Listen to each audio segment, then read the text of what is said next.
नमस्कार। एलएसडी में आप सभी का स्वागत है। मैं दिव्या मिश्रा। अ, दोस्तों, जैसे कि आपको पोस्टर से पता चल गया होगा आज के हमारे गेस्ट के बारे में। और जो सपने होते हैं, सपने क्या होते हैं जो हमें खुशी देते हैं, जिनके पूरा होने का हम वेट करते हैं। ऐसे सपने जिन्हें सोच के भी हमें अच्छा लगता है। लेकिन अपने कुछ लोग ऐसे होते हैं जिन्हें दूसरों के सपने पूरा करने में खुशी मिलती है, जिनका सपना होता है कि वे दूसरों के सपनों को पूरा करें। और ऐसा रास्ता कभी भी आसान नहीं होता, क्योंकि खुद के सपने ही पूरा करना एक मुश्किल काम होता है। उसमें ही बहुत सारी परेशानियां आती हैं, हर्डल्स आती हैं, स्ट्रगल्स आते हैं। तो किसी और के सपनों को पूरा करना तो जाहिर सी बात है और भी मुश्किल काम हो। किसी गरीब की बेटी की शादी का सपना, किसी अनसीन टैलेंट या कोई सिंगर जो सिंगिंग में अपना करियर बनाना चाहता है, उसे एक प्लेटफॉर्म देके उसे सिंगर बनाने का सपना, उसे लोगों के सामने लाने का सपना। किसी गरीब के बच्चे के इलाज के लिए उसे सपोर्ट करके उसके चेहरे पे मुस्कान लाने का सपना। तो जो लोग दूसरों के सपनों को पूरा करने में खुशी पाते हैं, वे लोग कभी भी ऑर्डिनरी नहीं होते, हमारे जैसे नहीं होते, वो कुछ खास होते हैं। वो बहुत मेंटली स्ट्रांग होते हैं और बहुत सारी हर्डल्स उनके रास्ते में आते हैं, और उन्हें वो कैसे सॉल्व करते हैं, ये हम लोग के लिए समझना बहुत मुश्किल है। तो आज के जो हमारे गेस्ट हैं, मिस्टर अशोक श्रीवास्तव जी, वे एक बहुत जाने माने सोशल वर्कर हैं नोएडा में, और 36 सालों से समाज सेवा के कार्य में हैं। तो चलिए उनसे मिलते हैं और उनसे जानते हैं कि उनके इस कार्य में, उनके इस सपने में कितनी तरीके के संघर्ष आते हैं, और वो उनको कैसे कैसे उनको हैंडल करते हैं, कैसे उनसे निपटते हैं। तो चलिए मिलते हैं। Please welcome mister Ashok Shrivastava जी।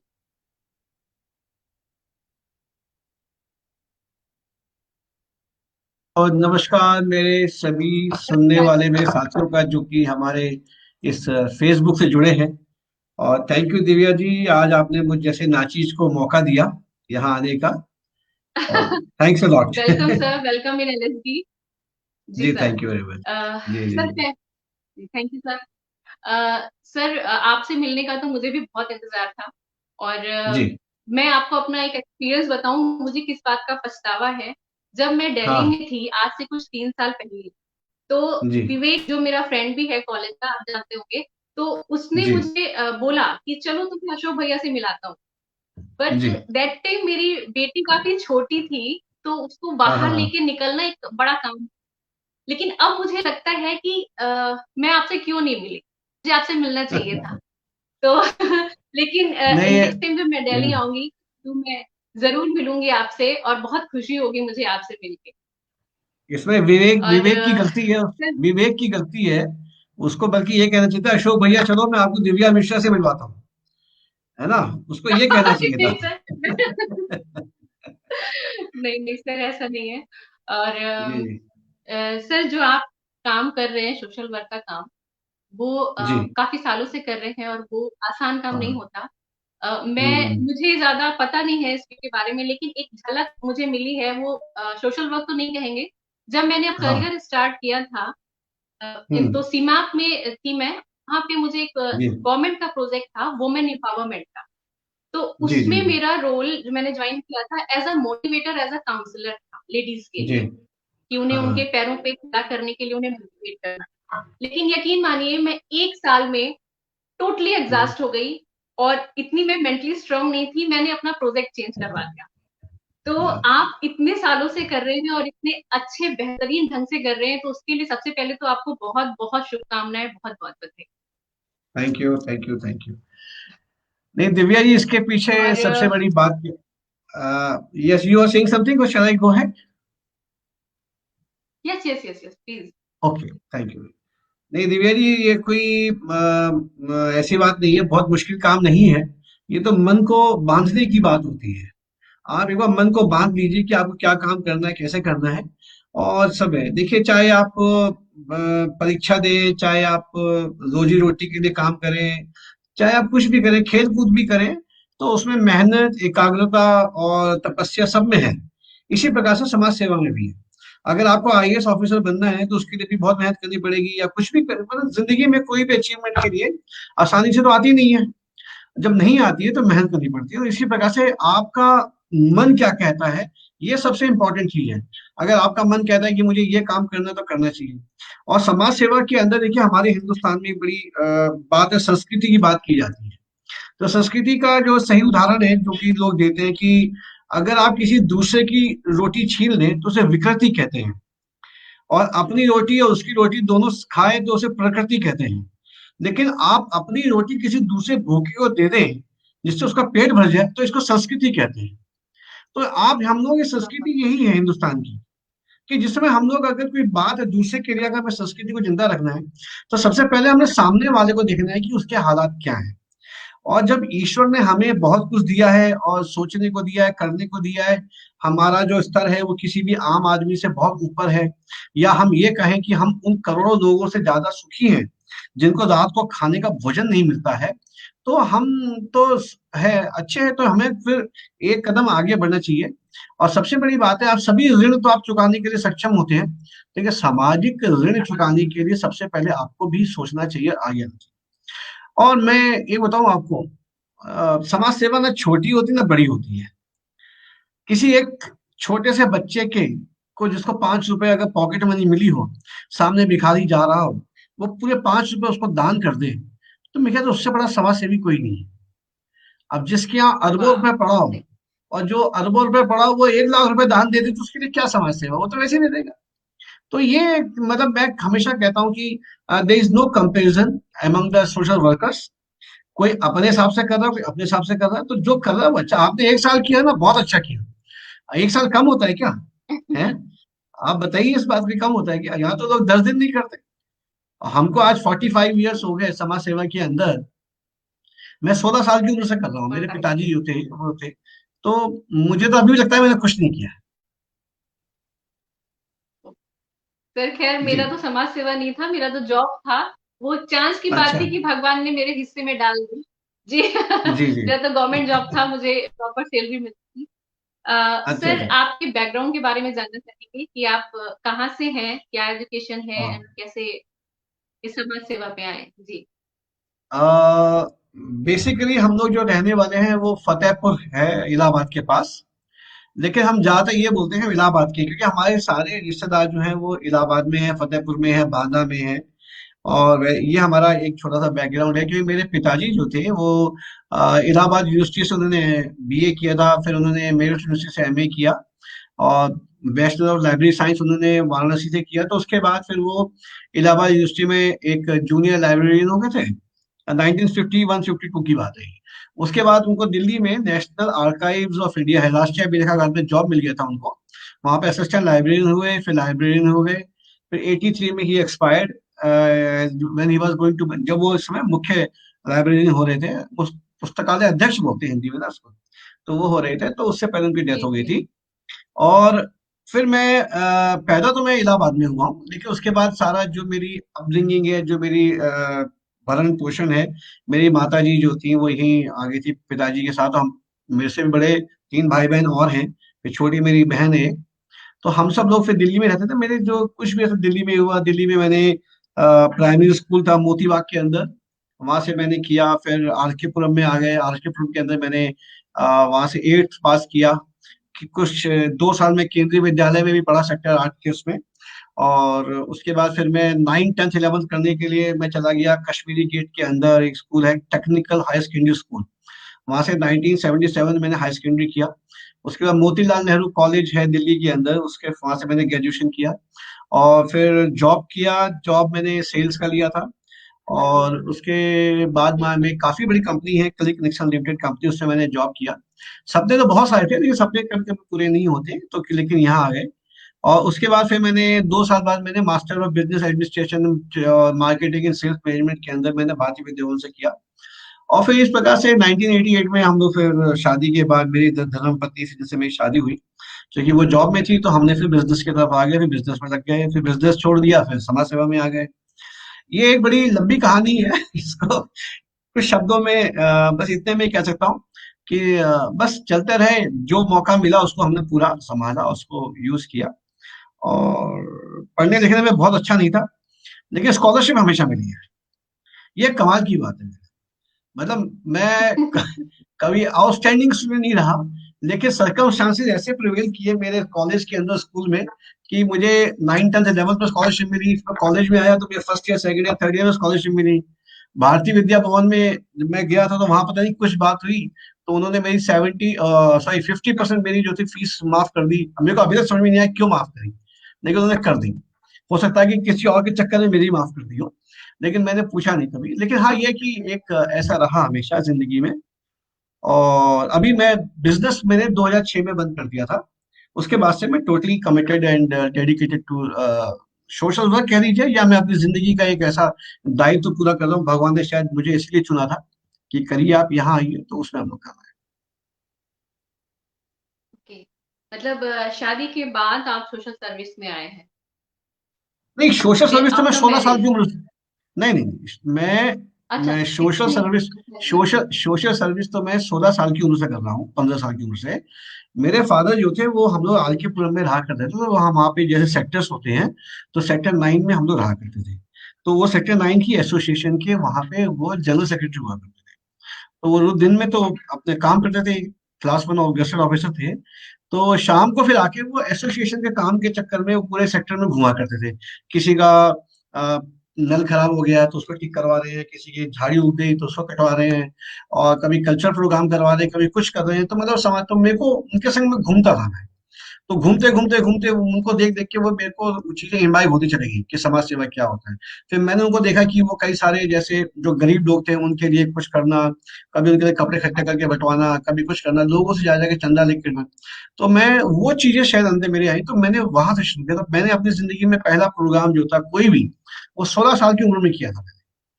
जब मैं 10th या 11th में था, तभी हमने प्रोग्राम को ऑर्गेनाइज किया था। फिर वहीं से बात हमारी आगे बढ़ी ओके, मतलब ये समाज है। सेवा की जो प्रेरणा है वो आपको अपने घर से ही मिली कि इस जी तरह जी का काम अपने पिताजी को देख के आपको प्रेरणा मिली? जी, बिल्कुल बिल्कुल, और मेरे आपकी फादर जो माता थे। जी भी इसमें सपोर्ट करती थी या? जी। अ, माता या जी को जैसे होता है ना, एक माँ बाप का सपना होता है जी।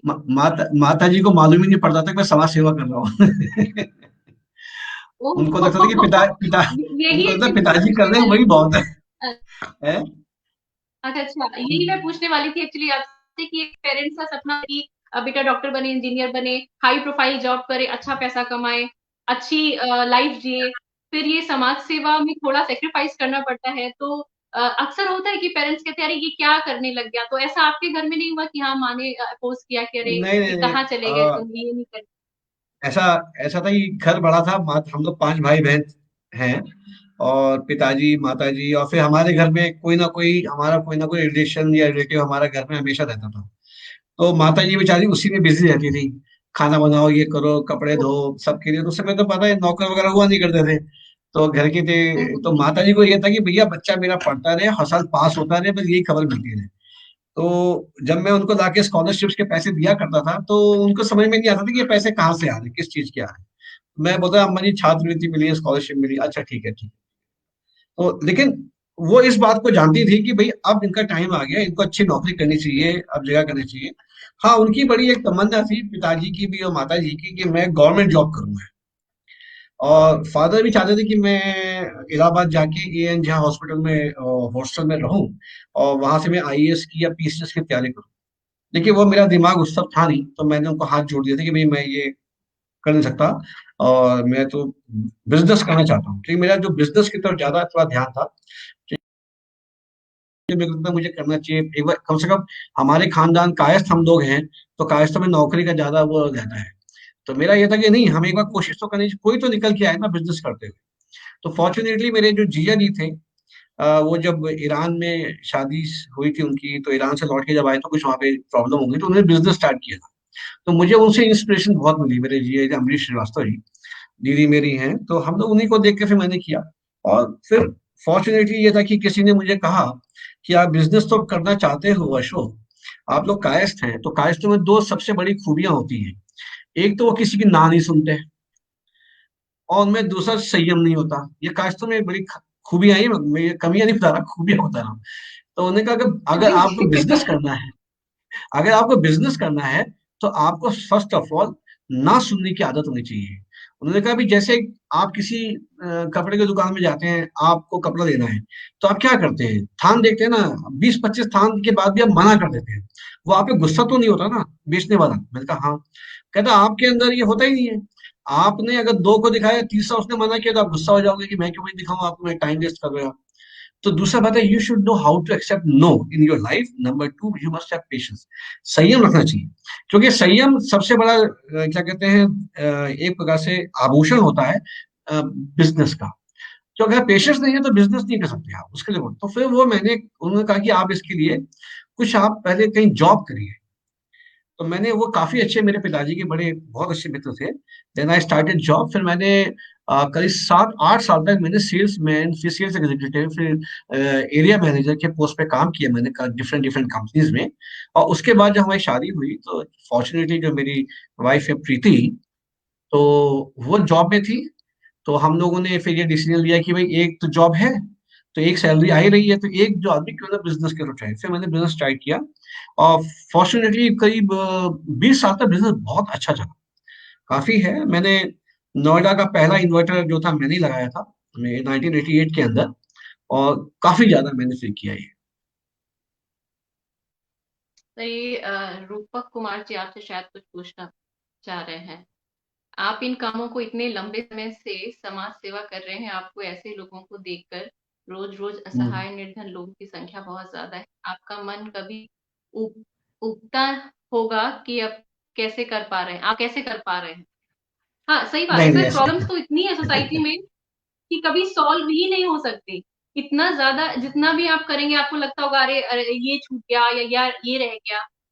देखिए, कभी कभी लगता होगा ना कि नहीं ऐसा नहीं। पहले देखिए, एक इनिशियल स्टेज पे तो बहुत लगता था कि कैसे आएगा चंदा, कहाँ से आएगा, लोग देंगे नहीं देंगे, क्या करेंगे। देखिए मैंने कहा ना, हर एक चीज का एक तरीका है, चाहे कोई भी हो। संघर्ष तो हर एक में है।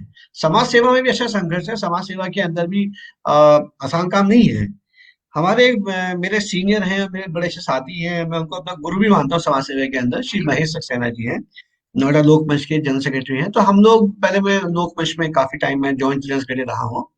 तो हम लोग उनके संग जस्टिस जे एस वर्मा, जो चीफ जस्टिस ऑफ इंडिया, उनसे मिलने गए थे। आपको जानते हैं जस्टिस जे एस वर्मा, जो निर्भया कांड के अंदर जब जस्टिस का वर्मा कमीशन बना था, जिन्होंने गाइडलाइंस तय की थी महिलाओं के लिए, उनको सुरक्षा देने के लिए, तब उनके घर गए थे। तो वो इतने बढ़िया आदमी थे, उनसे बात करते करते बिल्कुल एक जैसा अपनापन सा लग रहा था। हमें लग रहा था कि जैसे कोई हमारा बड़ा भाई है, या कोई पिता तुल्य व्यक्तित्व है जो हमसे बात कर रहा है। तो करते करते जो हमारे महेश सक्सेना जी थोड़े से इमोशनल हो गए, और उन्होंने इमोशन में ही कह दिया कि सर, समाज सेवा बहुत मुश्किल काम है, बड़ा ये करना पड़ता है, वो करना पड़ता है। तो उनको ये उम्मीद थी कि शायद वो सामने जस्टिस वर्मा कुछ हमको कंसोल करेंगे, कुछ बात करेंगे। उन्होंने एक ही लाइन में बात खत्म कर दी। उन्होंने कहा सक्सेना जी, अगर समाज सेवा आसान काम होता तो हर कोई कर लेता, बस खत्म बात। सही है, तो सक्सेना जी का सही सक्सेना जी हमको समझ में आ गया बात। कि भाई ये भी आसान काम नहीं है। तो अब इसमें ऐसा है कि समाज सेवा कई तरीके से की जाती है। एक तो हॉबी की तरह की जाती है, दायित्व की तरह की जी। जाती है, एक अपने प्रेशर पे की जाती है कि भाई हमें करना है, क्या करें, मजबूरी हमारी है। तो इसमें आप किस तरीके से मन को लेके कर रहे हो, ये वाली बात है। अगर आप इसको एंजॉय कर रहे हैं ना, जैसे मेरा जो काम था, मैं तो बिजनेस में था और इलेक्ट्रिकल आइटम्स में बेचता था। तो लेकिन मेरा बोलने का काफी शौक था, और काफी मैं, क्योंकि थिएटर से जुड़ा रहा हूँ मैं बहुत ज्यादा, और काफी मैंने नाटक करे हैं, प्रोग्राम्स बहुत किए, एक एंकरिंग के में भी लोग मुझे जानते हैं कि मैं ठीक ठाक बोल लेता हूँ, अच्छा कर देता हूँ। तो वही चीज अगर आपकी हॉबी जब प्रोफेशन बन जाती है, तो वही आपको सुकून देती है, अच्छा देती है, आपका मन जो है, फिर आपका मन नहीं उठता। इसी प्रकार से समाज सेवा भी एक हॉबी से मेरा एक प्रोफेशन तो नहीं बना, लेकिन मेरा एक जिंदगी का, एक मेरी ड्यूटी बन गई। प्रोफेशन इसलिए नहीं है कि मैंने कभी इसमें से कमाने की बात नहीं सोची, बल्कि घर का जो है बहुत सारा पैसा, अगर मेरी पत्नी ना सुन रही हो तो उनको वो बुरा ना मानेंगे क्योंकि घर का बहुत सारा पैसा जो है वो इसमें लगता है। लेकिन सुकून है, अच्छा लगता है। देखिए सामने, आपके घर के सामने कोई आदमी रो रहा हो, पड़ा हो, निर्दयी बेचारा, उसको तकलीफ हो, तो आप कब तक सहन कर लेंगे? कभी तो जाके पूछिए कि भैया तेरा क्या हाल चाल है, तू कैसा है यार, कोई हमें कोई तकलीफ बता। अगर वही चीज आपको पूरे समाज में शोर सुनता रहे तो आप क्या करोगे, कब तक आप शांत बैठोगे? कुछ तो करने का मन करेगा ना। हम इंसान हैं भगवान ने हमको इतनी सारी चीजें दी है, समझने की बोलने की शक्ति दी है, हमको सहन करने की शक्ति दी है, तो हम क्यों जानवरों की तरह थोड़ा कि जो अपना खाया पिया चल दिया देखा है। तो ये चीज है, जाके रूपक की बात को मैं समझता हूँ कि अब नहीं लगता, हाँ पहले लगता था, अब नहीं है, अब ईश्वर का आशीर्वाद है, सब जगह से सहयोग बहुत मिलता है, हमारे सहयोगी गण बहुत ज्यादा है। और दिव्या मैं सही बताऊं कि पिछले 15-16 साल में हमने जो प्रोजेक्ट सोचा है, ईश्वर ने बहुत मदद की है और लोगों ने मदद की है। मैं इसमें एक नाम अगर मैं कहूँ तो, अगर वो बुरा ना माने, कि मेरी पत्नी ने बहुत मदद करी है। अगर वो मेरे को सपोर्ट नहीं करे ना तो मैं शायद ये समाज सेवा नहीं कर सकता। तो रूपक की बात को मैं यहाँ कहता हूँ, हाँ एक व्यक्ति अगर नाराज हो जाए तो मेरे को तंगहाली हो सकती है, मेरी धर्मपत्नी, बाकी नहीं। बाकी तो सब ठीक चल रहा है, बढ़िया है, अच्छी तरीके से। तो जैसे आपने कहा कि समाज सेवा आपके लिए हॉबी है, मतलब एक सुकून पहुंचाने वाली चीज है, तभी आप इतने लंबे समय तक उसको कर पाए। जी। तो हॉबी। सर आपसे जैसे, जब, हाँ सर, जब कोई नया नया काम हम शुरू करते हैं, खासकर ये समाज सेवा, तो लोगों की बातों का बहुत डर होता है कि आप इतने अच्छे बिजनेस में थे, इतनी अच्छी फैमिली से थे, इतना बढ़िया आपने जॉब किया, अर्न किया, और एजुकेशन के बाद में फिर जब आप एकदम से समाज सेवा में पूरी तरीके से हो गए होंगे, छोड़ छाड़ के सब, तो लोगों ने ताने तो जरूर दिए होंगे कि अरे ये क्या करने लगे, इस तरह से कुछ, क्या कहते हैं ना, क्या सबसे बड़ा है रोग, क्या कहेंगे लोग। तो लोगों का बोलना तो कभी बंद नहीं हुआ होगा, कुछ तो आपको भी सब झेलना पड़ा ही होगा, नातेदारों से, रिश्तेदारों से, फैमिली से, कहीं ना कहीं से कुछ। दबी जबान से तो बहुत लोगों ने बोला जो, लेकिन कोई सामने मुखर नहीं हुआ, किसी ने सामने आके नहीं कहा। इसके लिए मैंने फिर वो बोला ना Divya, I really give all credit to my wife. क्योंकि लोग मुझको नहीं बोलते थे ना, उनको बोलते थे। जो आदमी अगर अगर वो कहीं एक्सप्लॉइट हो जाती या उनको लोग ज्यादा करते, अगर वो ज्यादा बिखर जाती तो मुश्किल था मेरे लिए। जी। देखिए ऐसा था कि मैंने आपको बताया ना कि मैंने पहले जॉब किया, फिर मैंने बिजनेस किया।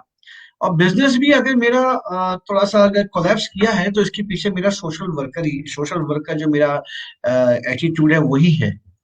क्योंकि एक टाइम में काफी अच्छा, पूरा दो दो फैक्ट्रीज का हम लोग देख रहे थे, काम थे, पूरा था, ऑफिस था, और बहुत सारे एम्प्लॉयज थे। आफ्टर सेल सर्विस के लिए मेरी इंजीनियर्स की टीम अच्छी खासी थी।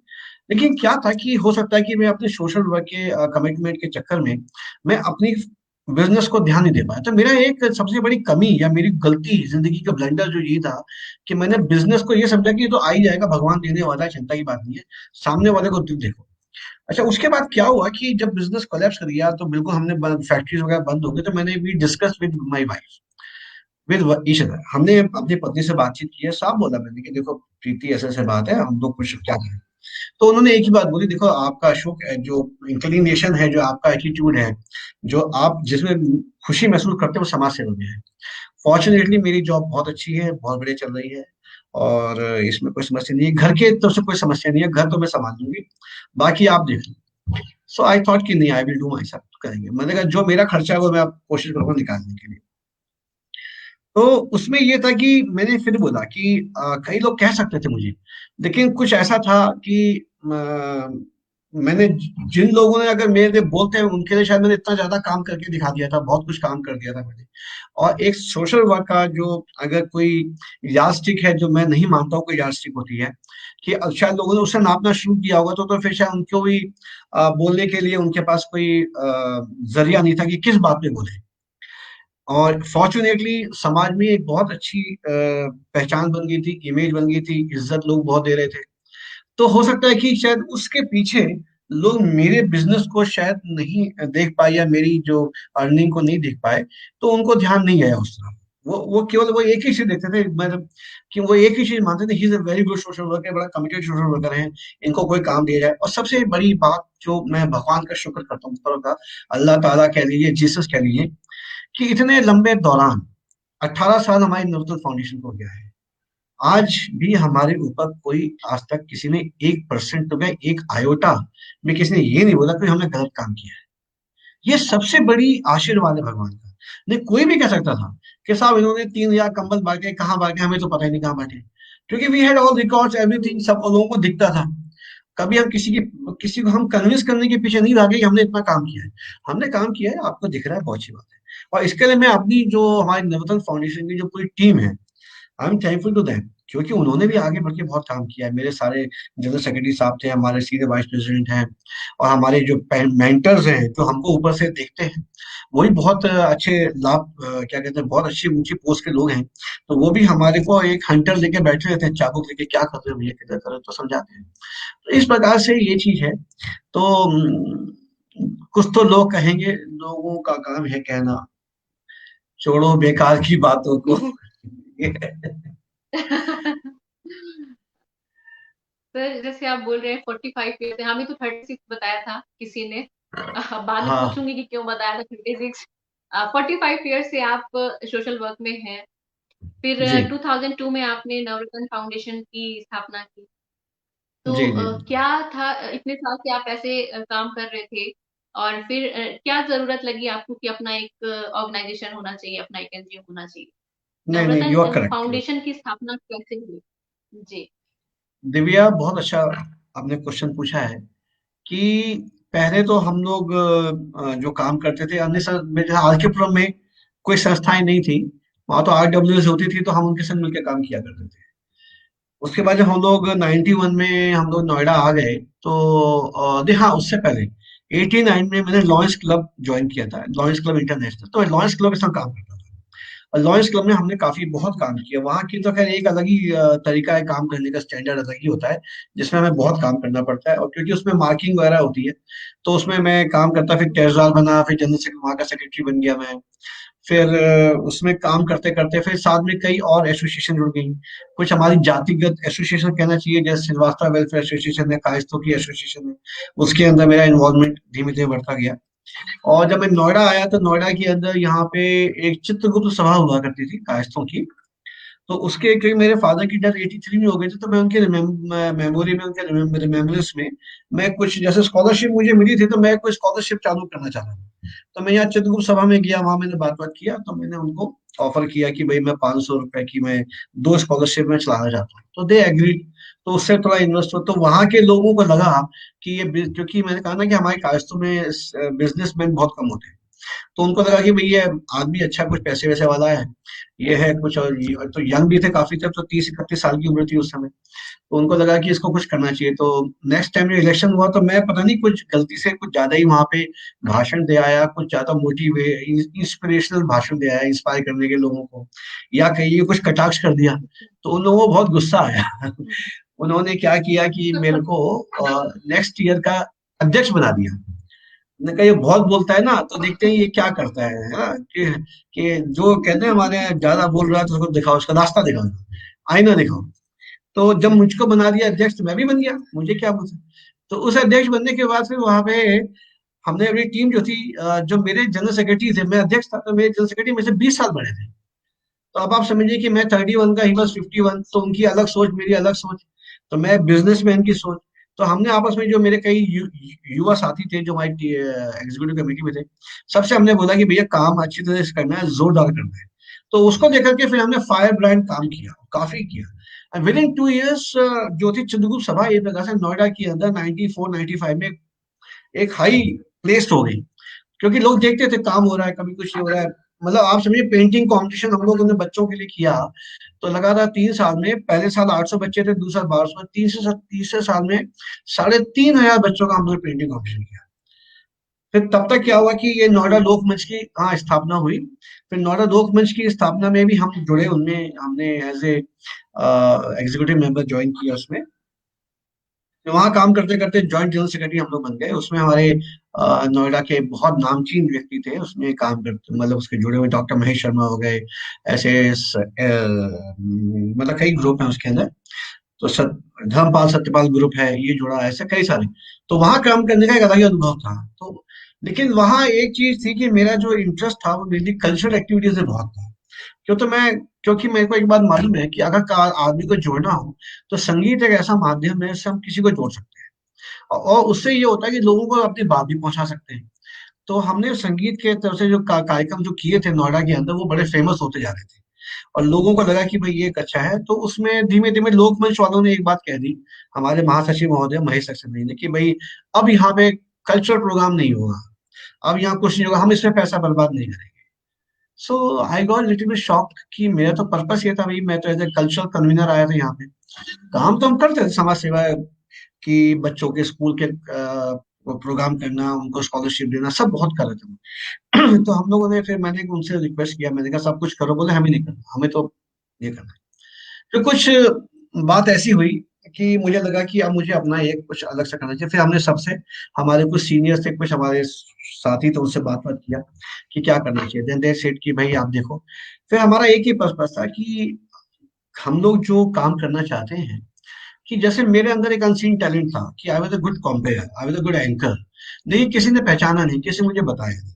हो सकता है तब मुझे अगर 16-17 साल या 20 साल की उम्र में बता दिया होता, क्योंकि मैं माइक पे अच्छा बोलता, लोग बड़े कहते नहीं आप अच्छा बोलते हैं, तो मेरे को बताया होता तो शायद मैं एक प्रोफेशनल एंकर बनता, तो मैं भी अच्छा अमिताभ बच्चन की तरह पैसा कुछ कमा लेता, ज्यादा तो नहीं कमाता, थोड़ा बहुत तो कमा लेता, लेकिन वो जिंदगी में आई नहीं बात। तो फिर मुझे लगा कि ये करना चाहिए, तो फिर हम लोगों ने कहा yes we should go and form an NGO, जिसमें एक अनसीन टैलेंट की बात होनी चाहिए। अनसीन टैलेंट को बाहर निकालना चाहिए, क्योंकि अनसीन टैलेंट हर एक में होता है, हर एक के अंदर कुछ ना कोई यूनिक टैलेंट है, क्रिएटिविटी है, उसको लेके आना चाहिए, उसको मंच देना चाहिए। और साथ में एक हमारे को ये करना चाहिए कि जो हमारे यहाँ अनसंग हीरोज हैं सोशल वर्क के अंदर, जिनको हम लोग कहते हैं कि भाई ये लोग काम कर रहे हैं, अपना पैसा लगाते हैं, अपना समय देते हैं, सब कुछ करते हैं, लेकिन कोई नहीं पूछता है। इसकी भी एक छोटी सी लाइन में बताता हूँ कि समाज सेवा करते करते थोड़ा सा, जैसे रूपक ने बात कही ना, ये बात कहीं डिस्ट्रक्शन, एक डिजेक्शन की बात मेरे अंदर भी आई थी। तो हमारे बहुत अच्छे साथी हैं, उनका नाम मोहम्मद आजाद है। पहले वो दैनिक जागरण के अंदर ब्यूरो चीफ हुआ करते थे, इस समय वर्तमान उनका जय हिंद जनाब अखबार काफी फेमस है, निकलता है। तो हम लोग बात कर रहे थे, बात करते करते मैंने ऐसे ही बोला कि आजाद भाई यार ये बड़ा अजीब सा काम है, कि इतना हम लोग पैसा लगाते हैं, समय लगाते हैं, ये करते हैं, वो करते हैं, कोई पूछता तो है नहीं यार, क्या करें समाज सेवा का। तो उनकी एक लाइन थी जिसने कि मेरा होल प्रोस्पेक्टिव लाइफ का चेंज। उन्होंने कहा अशोक जी, कोई आपको पूछता है नहीं पूछता है, आप तो किसी को पूछ सकते हो। That was the line, that was the beginning, hmm. Initiation of Navratna foundation. तब हमने कहा कि करेंगे। फिर हमारे बड़े साथी, हमारे बड़े भाई हैं श्री अरविंद श्रीवास्तव जी, जो कि उस समय डिप्टी जॉइंट कमिश्नर हुआ करते थे सेटेक्स के अंदर, हमने उनसे बात किया। ये सेड नहीं अशोक, स्टार्ट करो, हम वी आर विद यू। फिर सबसे बात किया हम लोगों ने, फिर सब जुड़ के हमने कहा एक अलग तरह की संस्था बनाएंगे, यूनिक, तो इसका नाम दिया नवरत्न। तो लोग हंसते थे कि ये नवरत्न है ये, मैंने कहा नहीं, ये नव है, new. We are finding new gems in the society, नए रत्नों की खोज कर रहे हैं। तो वहां से शुरू हुआ, लेकिन उसके बाद फिर इसमें डाइवर्सिफिकेशन बहुत हुआ। तो ये पहले तो आपका जो पॉइंट है मैं यहाँ खत्म करता हूँ, कि इस तरीके से नए नवरत्न शुरू हुआ, और इसमें लोगों को मंच देना और समाज सेवियों का सम्मान करना, ये शुरू हुआ है। ये तो ये पर्पस, आपका पर्पस मेन यही था नवरत्न का, उसके हाँ, बाद ये समाज सेवा के जो बाकी आयाम है उसमें जुड़ते चले गए। जी जी जी तो सर ये वाकई बहुत यूनिक चीज है एनजीओ के लिए, क्योंकि ये हम्म। नहीं देखने को मिलता है कि कोई एनजीओ इस तरह का भी काम कर रही है हिडन टैलेंट को सामने लाने का। तो सर एक बार बताएंगे हमारे व्यूवर्स को कि नवरत्न फाउंडेशन में और क्या क्या एक्टिविटीज हैं, क्या क्या किन किन क्षेत्रों में नवरत्न फाउंडेशन काम करती है। नवरत्न का देखिए, मैं हमारे 5-6 आयाम हैं जो कि बताता हूँ मैं आपको। पहला आयाम है अस्तित्व। अस्तित्व का मतलब है कि अपने अस्तित्व को बना के रखना, उसकी एक नई पहचान देना, और उसके अंदर हमारा सीधा सीधा मतलब है विमेन एम्पावरमेंट, महिला सशक्तिकरण। तो महिला सशक्तिकरण में क्या होता है, देखिए कि आप महिलाएं हैं जो काम करने वाली हैं, और सबसे बड़ी बात है कि अगर महिला के हाथ में उसकी आमदनी आने लगती है, तो उसकी सोच बदल जाती है, उसकी सोच बड़ी व्यापक होती है, हम्म। वो एक नए सिरे से सोचती है। और वो फिर किसी पे आश्रित नहीं होगी ना, तो उसका एक कॉन्फिडेंस लेवल, एक विल पावर बढ़ती है। तो ये हमने इस बात को महसूस किया। ये हमने कैसे किया कि 2007 में मैंने नोएडा से एमएलए का इलेक्शन के लिए फॉर्म भरा, और मैंने उसको लड़ा, ठीक है ना, एज एन इंडिपेंडेंट कैंडिडेट। तो जब मैं घूम रहा था, तो मैं सेक्टर 17, 16, 8, 9, 12, ये जो झुग्गी झोपड़ी क्लस्टर में, वहां बहुत गया। तो वहां पे मैंने महिलाओं की हालत बहुत बुरी देखी मैंने। तो वहां पे हमारी मुलाकात बहुत लोगों से हुई। वहां पे एक रितु सिन्हा है, संगीता है, तो वहाँ की प्रधान है, उससे बात हुई। तो बात बाद में महिलाओं से चला कि भाई क्या बात है, तो मालूम पड़ा कि उनके जो हस्बैंड है अधिकतर के शाम को दारू पी के आते हैं। मतलब मैं हर एक को ब्लेम नहीं करता हूँ, लेकिन अधिकतर ऐसा होता है। और उनको पिटाई करते हैं, ये करते हैं, वो करते हैं। तो उन्होंने, मैंने बोला तो इसमें मैं क्या कर सकता हूँ? तो उन्होंने बोला सर अगर कोई इनको हुनर दे देंगे ना तो कुछ कमा लेंगी, तो कम से कम अपना जो पैसा इनके हस्बैंड को नहीं देते कुछ तो रखेंगे घर में, बच्चों की उनकी शिक्षा के लिए, उनको आगे बढ़ाने के लिए, उनके कपड़े पहनने के लिए कुछ तो काम हो जाएगा। सो मैंने उनको ये एश्योरेंस दिया कि मैं जीतू ना जीतू उससे फर्क नहीं पड़ता है, मैं आपके पास आऊंगा, हम लोग कुछ करेंगे। तब तक नवरत्न फाउंडेशन को 5 साल हो चुके थे और हम लोग काफी स्टेब्लिश हो गए थे, ठीक ठाक था। तो जैसे ही खत्म हुआ एंड वी न्यू कि that I was not going to win, लेकिन लड़ना तो था ना, अच्छे मजबूत से हमने लड़ा। तो इससे एक पहचान और बनी मेरी, इलेक्शन लड़ने से और पहचान बनी, और एक नई लोगों को मालूम पड़ा कि भाई ये इनका पर्पस क्या है, ये क्या काम कर सकते हैं। तो वो वहां पे हम लोगों ने रितु से बात करके पहला हमने सिलाई सेंटर खोला 2009 के अंदर। और 2009 में हम लोगों ने, हमारे साथी थे, उन्होंने खुलवाया। और उसमें मोहिनी गिरी जी, एक बहुत बड़ा नाम है, वो पहले नेशनल कमीशन जो है, नेशनल वुमेन कमीशन की चेयरपर्सन भी रही हैं, और हमारे राष्ट्रपति हुआ करते वराहगिरी वेंकट जी की बहू भी है वो। तो उनसे बात हुई, तो वो आई तो उन्होंने देखा कि झुग्गी झोपड़ी में खोला, तो शी वॉज वेरी हैप्पी कि नहीं अच्छा किया आपने, यहाँ पे 10-12 मशीन लगा दी, लोगों को मिलेगा, चलो हुनर बनेगा। तो क्योंकि सबसे आसान हुनर यही है, सिलाई कढ़ाई सिखाना। और ये जिंदगी में ता जिंदगी चलता है, आदमी जब तक जिंदा रहेगा कपड़े पहनेगा, कपड़े पहनेगा, सिलाई होगी तो ऐसा तो है नहीं, तो कभी नहीं। तो वो चीज करते हुए उन्होंने किया। लेकिन मोहिनी गिरी ने हमसे प्रॉमिस लिया है, उन्होंने बोला अशोक जी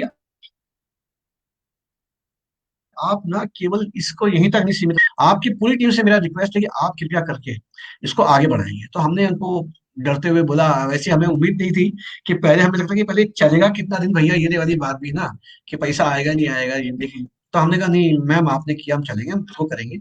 उस समय हमारे संग एक वहाँ पे हमारे साथी थे आर के सिन्हा साहब, जो कि बड़े इंडस्ट्रियलिस्ट थे SIS के, वो भी साथ में थे। उन्होंने प्रॉमिस किया कि कुछ तो मैं भी आपको हेल्प करूंगा। तब ठीक है, तो वहां से शुरुआत हुई।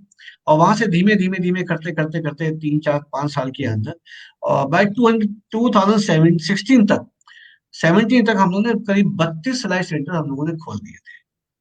और सभी अच्छी जगह चल रहे थे। अभी कोविड में इसमें बंद पड़े हैं, क्योंकि वहां पे कोई आ नहीं रहा, कुछ नहीं हो रहा है, थोड़ा डर के मारे भी नहीं चल रहा है। केवल 3-4 सेंटर हमारे ऑपरेटिव है। तो वो हमारा एक था महिलाओं। तो फिर इसमें एक चीज हमने और भी देखी, जो महिलाएं आती थी वो पढ़ी लिखी नहीं थी, तो उनको समझाना बड़ा मुश्किल होता था। वो हर चीज का क्या करती थी, एक मॉडल बना लिया, एक जैसे उन्होंने कहा कोई कपड़ा सिलना है, तो कपड़े का एक प्रोटोटाइप उन्होंने बना लिया कि भाई ये मतलब ये जो कुर्ता ऐसे सिलना है, तो उसी को छोटा बड़ा करके करती थी। तो हमने उनको बोला कि आप इंची टेप से नापिए, इंची टेप सीखिए। तो उन्होंने कहा नहीं नहीं, उनको पढ़ना समझता है। तो देन वी थॉट कि हमें पढ़ने के लिए भी कुछ करना है, इनको पढ़ाना चाहिए।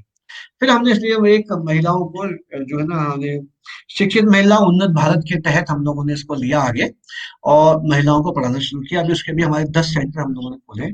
इसके संग बच्चों की शिक्षा के लिए भी तो नवरत्न ज्ञानपीठ हमारा एक स्कूल चलता है, जो हमने 6 साल पहले सेक्टर 8 के अंदर उसको हमने लिया, उसकी देखभाल करने के लिए। उसके जो इंचार्ज है श्री रमाकांत सिंह है, और उसके जो हमारे कोऑर्डिनेटर हैं, हमारे सीनियर वाइस प्रेसिडेंट साहब हैं, मिस्टर RK सक्सेना जी। और हमारे वर्किंग जनरल सेक्रेटरी हैं मिस्टर विवेक श्रीवास्तव साहब। तो वो लोग उसको पूरा देखते हैं। उसमें करीब 125 बच्चे उसमें पढ़ रहे हैं, उनको हम लोग फ्री, एब्सोल्युटली फ्री दे रहे हैं, उनको पूरा एजुकेशन है, अच्छा करते हैं। और उनके सिलाई कढ़ाई, सॉरी, उनके जो कपड़े हैं, उनके लिए जो बुक्स हैं, जो भी कुछ रिक्वायरमेंट है जो चाहिए, सब वहाँ पे उनको फ्री कॉस्ट। इसके साथ हम लोग अपना जो कल्चर प्रोग्राम होता है इसमें, क्योंकि संगीत एक ऐसा क्षेत्र है जो आपके मन के डिप्रेशन को, डिजेक्शन को, आपके स्ट्रेस को तो हटाता हटाता लोगों से जोड़ने का एक बड़ा अच्छा माध्यम है, लोगों को इन्वॉल्व करने का। और उस माध्यम से आप अपनी बात भी कह सकते हैं, जो कि हमने बहुत सक्सेसफुल हुए। तो उसके लिए हम लोगों ने प्रोग्राम शुरू किया। उसमें ये था कि उसमें भी बहुत सारे लोग हैं जो गाते तो अच्छा है, उनको मौका नहीं मिलता है। तो हम लोगों ने प्रोग्राम शुरू किया जिसका नाम है जो आए वो गाए।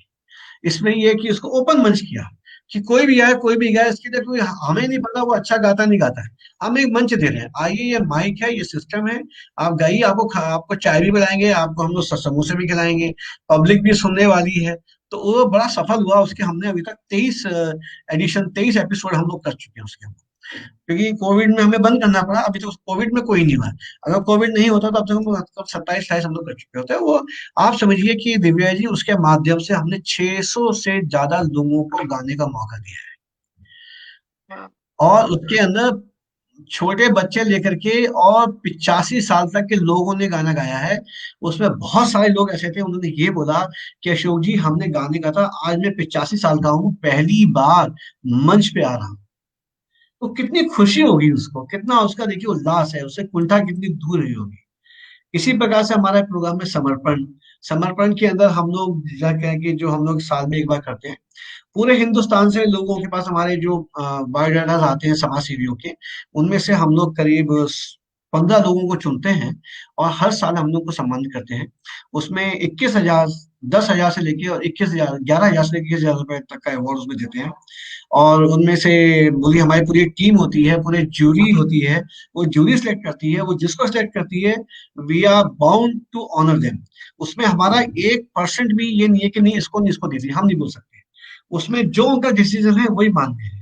अगर हम लोग बोलेंगे नहीं इसको दे दीजिए, तो फिर उनका कहना है कि आप ही कर लीजिए ना, हमारा क्या जरूरत है।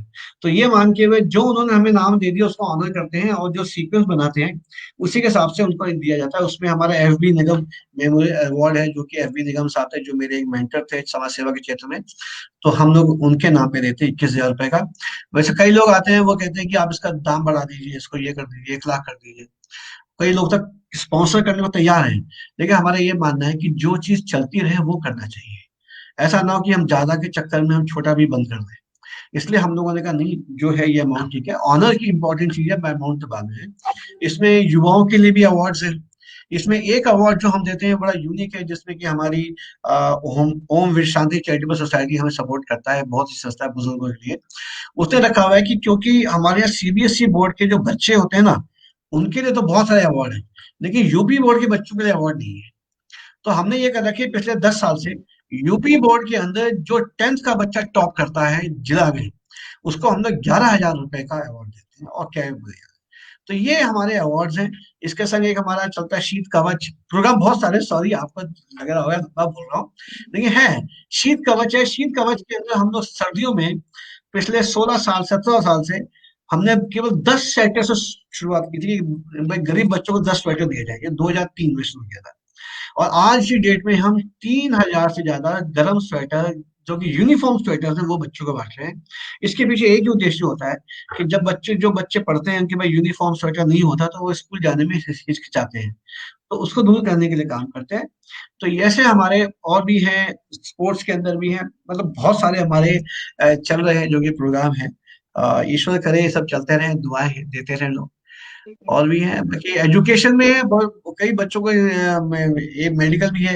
अब शादी के लिए भी कई आते हैं, तो उन्हें भी हम लोग सपोर्ट करते हैं। इसमें अर्चना की शादी का तो बड़ा होता है कि उसमें हम लोगों ने उसका पूरा बीड़ा उठाया। शी वाज तो थोड़ा दिव्यांग भी थी बेचारी, और उसका समस्या भी थी, उसके मदर फादर नहीं थे। तो उसको हमने किया, क्योंकि उसके जब दोनों पैर खराब थे, तो हमने अब अपोलो चेन्नई में उसका हम लोगों ने ऑपरेशन करवाया था। तो उससे ये फायदा, वो चलने लगी अच्छी तरीके से। लंगड़ाती थी बेचारी, लेकिन चलती थी अच्छी। और वो घूमती थी फिरती थी। उसने उसका जज्बा इतना अच्छा निकला कि उसने बीए भी किया उसके अंदर, उसका बीएससी भी किया उसने, सॉरी बीएससी किया उसने। तो हमें उसको देख के हमने उसकी शादी की। उस शादी में पूरा शहर आ गया, नोएडा, ग्रेटर नोएडा, हाँ। सबने आगे बढ़ गई। हमें तो उम्मीद थी कि हम 30, 40, 50 हजार में कर देंगे। तो लेकिन हमने जब उसको इतना सामान दिया कि हम भी हैरान है कि किसी एक अच्छे घर में इतना सामान नहीं दिया होगा उसको। मतलब जो चीज चाहिए था उसको सब लोगों ने दी। हमने तो केवल एक रिकॉर्ड, हमने केवल लिस्ट बना के भेजी कि ये देते हैं, उससे ज्यादा लोगों ने दिया। मतलब हमने कहा भैया इसको चारपाई दे देंगे, ये कहते हैं, लोगों ने double bed with cushion with तकिया सब कुछ दिया उसको, बॉक्स वाला दिया। अरे मैं वाह। तो हैरान हूँ। ये तो thank you. This is the thing, मेरा एक यही मानना है कि दिमाग, आदमी को थोड़ा सा अपने माइंड को फोकस करके चले, अपनी क्रिएटिविटी को बिल्कुल रखे और पारदर्शिता रखे। जो आप काम कर रहे हैं वो सबके सामने बिल्कुल एक प्रकार से साफ होना चाहिए, सुथरा होना चाहिए। लोगों को आप पे विश्वास होना चाहिए, आप जो कर रहे हैं ठीक कर रहे हैं। तो ये कहीं ना कहीं ईश्वर ने हम पे अनुकंपा बना के रखी है, लोगों ने की है, बड़ों का आशीर्वाद है, माता पिता का आशीर्वाद है, आज पिताजी का आशीर्वाद है, और भी कई लोगों का आशीर्वाद है। तो ये नवरत्न अपने मुकाम पे अच्छी जा रही है। कोविड के अंदर भी काम हमने बहुत किया है। कोविड की बात बता दूं आपको। जी जी जी जी, जरूर। कोविड के अंदर जब ऐसा होता है कि किसी भी एनजीओ के लिए मार्च का महीना सबसे खतरनाक होता है, क्योंकि मार्च के महीने के अंदर सबसे ज्यादा जो है ना ये डोनेशन आनी बंद हो जाती है, क्योंकि सबका अपना कोटा खत्म हो चुका था, नए साल की तैयारी जी, होती थी। बिल्कुल। पर जब ये कोविड आया तो मुझे लगा ये कैसे करेंगे हम लोग, बड़ा मुश्किल काम है यार, कहाँ से पैसा। ठीक है, एनजीओ में थोड़ा बहुत पैसा है, लेकिन ऐसा तो नहीं है कि अभी, और वैसे कोविड सुन के सबके हाथ पैर ठंडे हो गए थे, सब जगह लॉकआउट लॉकडाउन हो गया। तो मेरे एक साथी हैं, हमारे बड़े से डोनर भी हैं, हमारे को बहुत सपोर्ट करते हैं, कर्नल अमिताभ अमित। तो उनका फोन आया कि अशोक जी, मैं रोजाना 1,000 रुपये दान करना चाहता हूँ, 30,000 रुपये मैं करूंगा रोजाना, आप जो है ना 10 लोगों को 100-100 रुपए का खाना दीजिए, नाश्ता दीजिए, सॉरी, अब मैं चाहता हूँ इसमें आप भी कुछ करें। तो मैंने कहा यार अमित भाई, बड़ा मुश्किल है। बोला कोई मुश्किल नहीं है, चलो मैं तो कर रहा हूँ ना यार। तो वो बड़े इसमें अपने बहुत जादू व्यक्तित्व है, बहुत अच्छा काम करते हैं, हमेशा हमें सपोर्ट करते हैं, और रिटायर्ड आर्मी पर्सन है। तो हमने कहा ठीक है बॉस, शुरू करते हैं, हमने करेंगे। तो मैंने उनको रिक्वेस्ट किया कि कर्नल साहब, ऐसा कि मैं तो पैसा पूरे साल भर में लोगों से मांग चुका हूँ, तो अभी तो मुश्किल है लोगों से मांगना, तो आप एक काम करो, आपकी अपनी जो फैसिलिटी है, जो आप लोग जानते हैं, उनको एक अपना वीडियो बना के भेज दो कि आप ऐसे ऐसे कर रहे हैं, तो हो सकता है कोई दो चार लोग आपके संग आ जाएंगे, तो हम मजदूरों की सेवा कर सकेंगे, क्योंकि ये हालत तो खराब होने वाली है, जब कहीं कुछ मिलेगा नहीं खाने पीने को ना, इनकम तो कुछ ना कुछ होगा। तो he said agree, he agree, तो उन्होंने एक वीडियो बनाया, मुझको भेजा। मैंने उस वीडियो को चेक किया, उसमें दो तीन थोड़ी ऑल्ट्रेशंस थी, मैंने कहा बॉस ये करो ठीक। उन्होंने करके मुझे भेजा, और फिर दोबारा ठीक कर दिया। मैंने कहा अब आप इसको वायरल कर दो। उन्होंने वायरल किया, आई रियली फॉरगॉट कि उन्होंने किया होगा, मतलब मेरे को ध्यान नहीं था, उन्होंने कर दिया। शाम को रात को 10 बजे फोन आया, अशोक जी। मैंने कहा हाँ, कमाल हो गया। मैंने क्या हो गया, कि 1.5 लाख रुपए का इंश्योरेंस आ गया। मैंने कहा है? बोले हाँ जी, 30,000 मेरे हो गए तो 1.5 लाख, 1,80,000 का तो हो गया। मैंने कहा बॉस, तो कमाल कर दिया हाँ, आपने यार। बोले अभी तो मैंने कहीं नहीं किया, अभी तो मैंने अपने एक ग्रुप में किया है। मैंने कहा आप मुझे भी भेजो। उन्होंने वो भेजा, फिर वो हमने वायरल किया। And you won't believe Divya, Manipur, लोगों का इतना पैसा आया, इतना पैसा आया कि हमें हमें हमने, और उसमें सबसे बढ़िया काम हमने फिर कर्नल अमिताभ अमित को उसका पूरा इंचार्ज बना दिया, कोऑर्डिनेटर बनाया।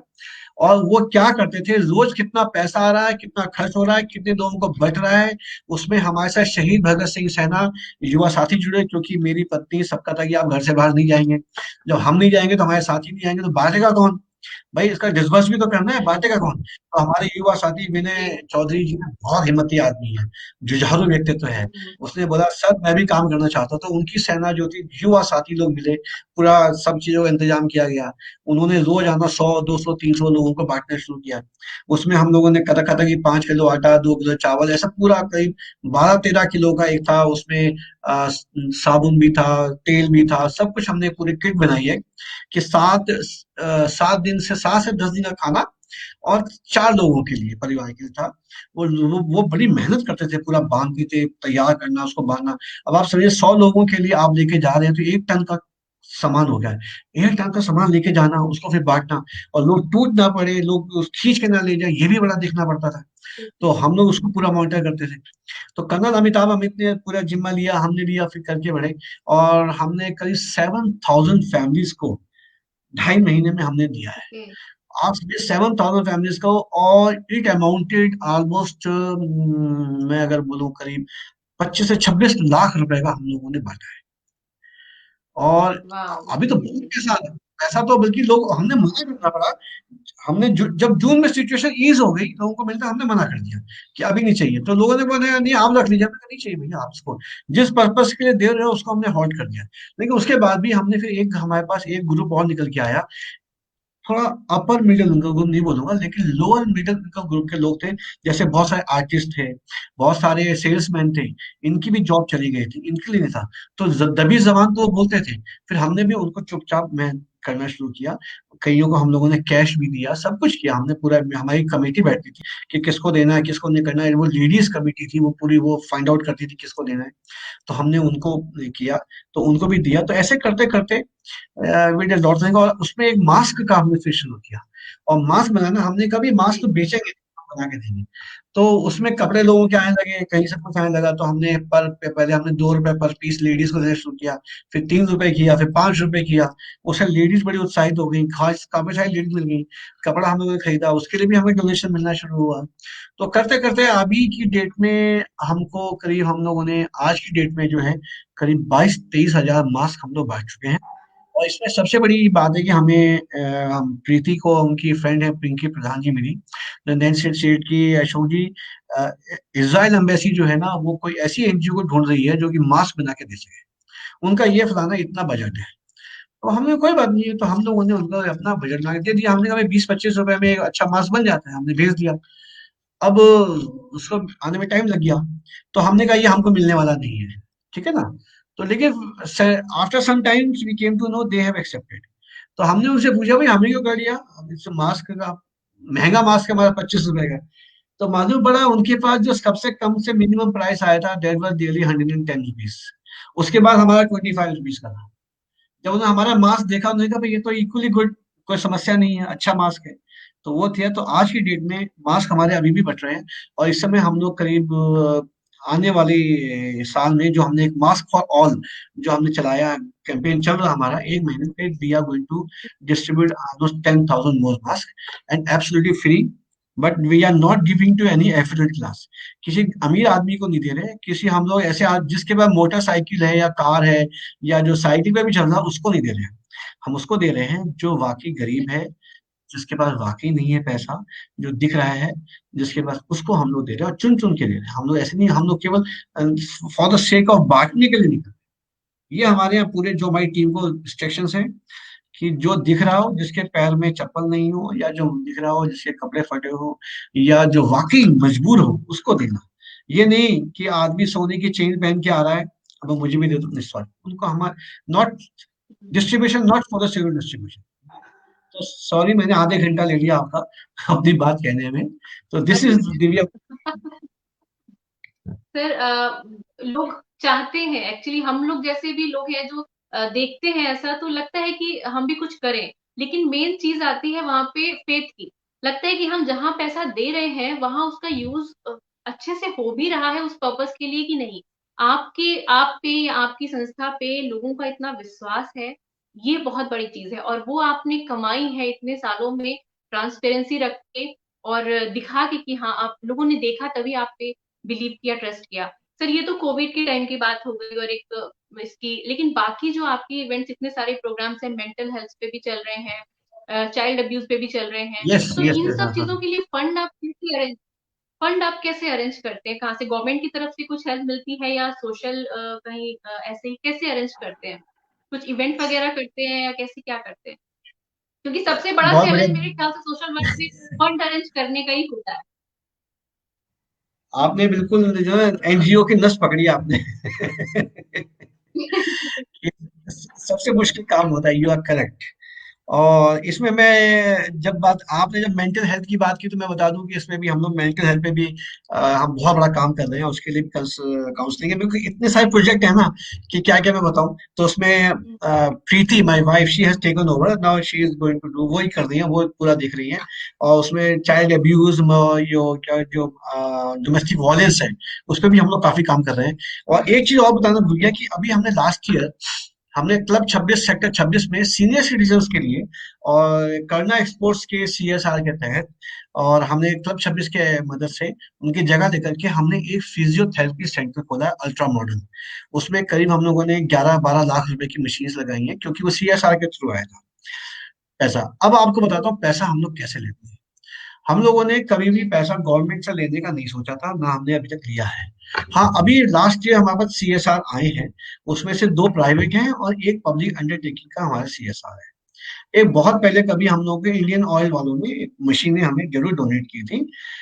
मेरा ये मानना है कि हमारे जितने दोस्त हैं, हमारे घर के रिलेटिव्स हैं, पहले उनको हम लोग बताते हैं, उनको समझाते हैं कि क्या कर रहे हैं। क्योंकि अगर हम उनसे उनको नहीं बताएंगे, उनसे नहीं लेंगे, तो कैसे होगा? कहते हैं चैरिटी बिगिंस फ्रॉम होम। अगर आप घर से नहीं शुरुआत करें, कैसे करेंगे? आपको जान के बहुत अच्छा लगेगा कि इसमें मेरी पत्नी भी, मेरी सासू माँ भी, मेरी माता जी, मेरी सिस्टर्स, मेरी बिटिया, जो कि इस समय कनाडा में है, वो मेरे और लोग जो हैं रिलेशंस हैं, मेरे बड़े ब्रदर, मेरे सब, मैं जिसका नाम लूं सब मुझे कहीं ना कहीं से, चाहे वो साल भर में कुछ ना कुछ जरूर डोनेट करते हैं। मेरे बहुत फ्रेंड्स हैं, वो भी मेरे करते हैं। लेकिन हम लोगों ने इसको काफी फैलाया है। हम बहुत ही ज्यादा किसी एक ऐसे व्यक्ति पे नहीं पहुंचे जो हमें 10 लाख 20 लाख दे दे। मेरा ये मानना है कि अगर सपोज करो हमारा टारगेट जो है, बजट है करीब, अगर सपोज करो 40 लाख का बजट है हमारा एनजीओ का, अगर मैं चाहूँ तो नोएडा में हम लोग जाके बात करें तो हमें 5 5 6 6 लाख के हमें लोग मिल जाएंगे। लेकिन अगर सपोज करो उनमें से किसी 2 3 ने भी हाथ खींच लिया तो मामला खत्म, फिर कैसे करेंगे हम लोग? तो इसलिए हम लोगों ने ये कहा कि हम 4 5 की बजाय हम उनको भी बात करें, लेकिन ये अच्छा है कि हम छोटे छोटे छोटे कई सौ लोगों में जाएं, ताकि क्योंकि जिससे हम एक बार चंदा लेते हैं तो उसका अपने आप जुड़ाव भी हो जाता है, वो हमसे बात करता है, फिर हमारे प्रोग्राम के अंदर भी आता है। हमने कभी आज तक इवेंट से पैसा नहीं कमाया, इवेंट में लगाया है, इवेंट से पैसा कभी नहीं कमाया, कभी हमने बहुत बड़े इवेंट करने की सोची नहीं। उसके बहुत प्रपोजल हमारे पास आते हैं, अभी भी आते हैं कि आप ये कर लीजिए, हम इसको बुला लेंगे, यहाँ से पैसा आ जाएगा। लेकिन वो हम लोग नोएडा के हालात देखते हुए नहीं करते हैं, दिल्ली में कर लेते हैं लेकिन नोएडा में। तो अभी हमारा क्या है कि हमारा एक जो डोनेशन का जो डोनर बेस है, वो करीब हमारा सैकड़ों में है। और वो देने वाले 101 रुपए से लेकर के और 2 लाख रुपए तक के लोग हैं जो हमें देते हैं। तो उसमें क्या होता है कि मैक्सिमम लोग जो होते हैं 1000 1500 500 5000, ये वाले लोग हैं। तो इससे ये है कि अगर सपोज करो अगर हमारे 300 डोनर्स हैं, अगर उसमें से 50 भी नहीं देंगे तो 250 तो देंगे ना हमको। हम्म, तो हमारे पास एक सम तो एश्योर्ड है कि हर साल कोई ना कोई बैकआउट करता है, नए ऐड होते हैं। तो हमने एक जो चीज करी है वो अपनी इंफॉर्मेशन देने का, प्रॉपर तरीके से कम्युनिकेट करने का, हम क्या कर रहे हैं कैसे कर रहे हैं, ताकि लोगों का विश्वास बना रहे। अच्छा। और उसकी सेंटिटी, उसकी ट्रूथफुलनेस को चेक करने के लिए सब कुछ ओपन कर रखा है। कभी भी कोई हमारे से ना सकता है। हम प्रोग्राम कर रहे हैं, आज हम यहाँ पे स्वेटर बांटने जा रहे हैं, तो आइए चलिए हमारे संग बैठिए, हमें कोई समस्या नहीं है, गिन लीजिए कितने बांट रहे हैं। हम ये नहीं करते कि 100 बांटे और 500 लिख दिए, हमारा कोई सिस्टम नहीं है, क्योंकि हमारा सब रिकॉर्ड है, एक एक चीज हम लोग पैसे पे जो है।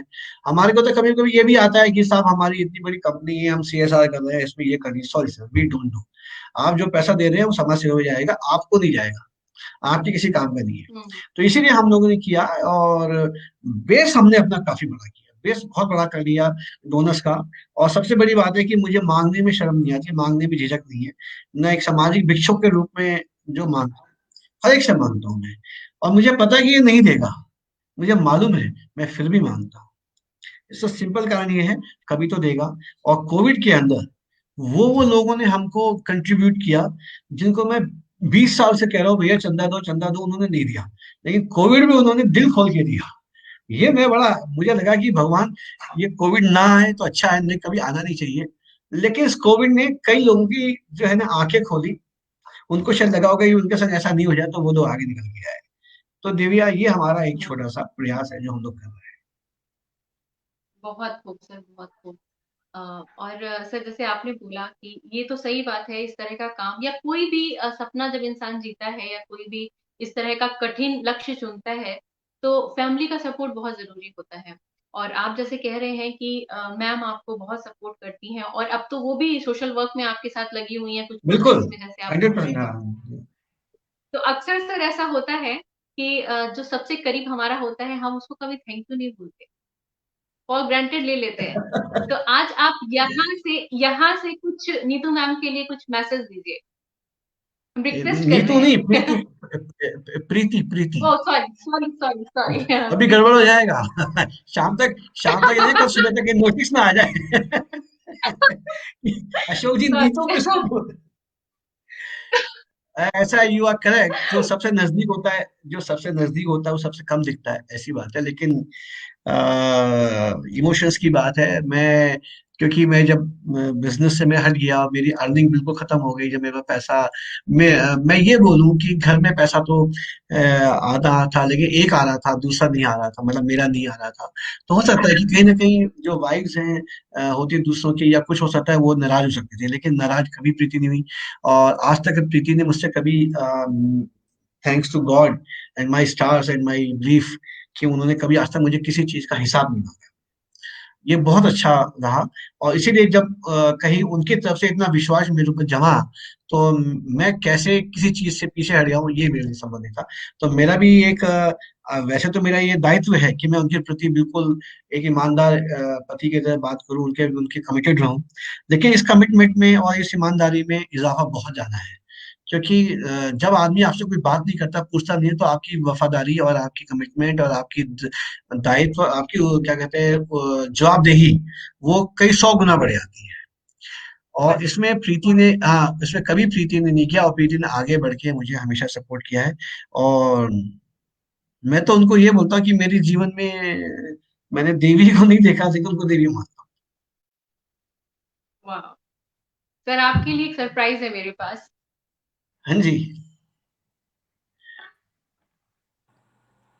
ओह, शी इज देयर। हमने hi Divya. Hi hi sir. Preeti. Hello ma'am, welcome in LSD ma'am. मैं थैंक यू। अपने व्यूवर्स को बता दूं कि हमें प्रीति मैम, सॉरी पहले मैं तो आपका नाम गलत ले रही थी, पता नहीं कोई बात नहीं, कुछ कोई बात नहीं, मिस्टेक कोई था। नोटिस नहीं जाता अशोक। तो जी, तो प्रीति मैम अशोक जी की वाइफ हैं, और सभी जानते हैं कि वो जितना अच्छा काम कर रहे हैं सर, उसकी बैकबोन जो है वो मैम। तो बहुत बहुत स्वागत है मैम आपका। और सर ने बोला कि उन्होंने देवी नहीं देखी है, तो मैंने कहा कि प्रकट कर देते हैं साक्षात यहीं पे। सब लोग देख ले। अश, अशोक जी तो को मौका मिले तो वो छोड़ते नहीं है, लेकिन क्या बोलूं, आई एम वेरी इमोशनल। मैं इतनी देर से सुन रही थी interview. Oh, you ji are there. जी। जी। Divya, this is bad. नहीं तो this is the best part of LSD. Yes yes yes, क्या बात है। नहीं, एलएसडी, एलएसडी का मतलब बहुत अच्छा है। आपने देखा, life and success with Divya and Divya. जी एंड विद दिव्या, दिव्या। इसको उल्टा कर दो, दिव्य लाइफ एंड सक्सेस। जी। Thank sir you. एक्चुअली जो मेरा चैनल है, हाँ, पहले पॉजिटिव वाइब्स था। तो अच्छा अच्छा अच्छा। तब वहां पे यही हुआ कि मुझे उसको कुछ जोड़ना था, उसको यूनिक बनाने के लिए। तो ये अच्छा मैंने किया। फिर उसमें डिवाइन आगे जोड़ दिया कि दिव्या बहुत भी अच्छा हो किया, गया बहुत एंड अच्छा। डिवाइन भी। जी। बहुत अच्छा किया, बहुत अच्छा किया। मैम आपके लिए भी मेरे पास कुछ क्वेश्चंस है। पहले तो बिल्कुल मैं पूछिए। मुझे सर आपको म्यूट करना पड़ेगा क्योंकि फिर आवाज इको करेगी। नहीं नहीं, बिल्कुल बिल्कुल करेगा करेगा। जी।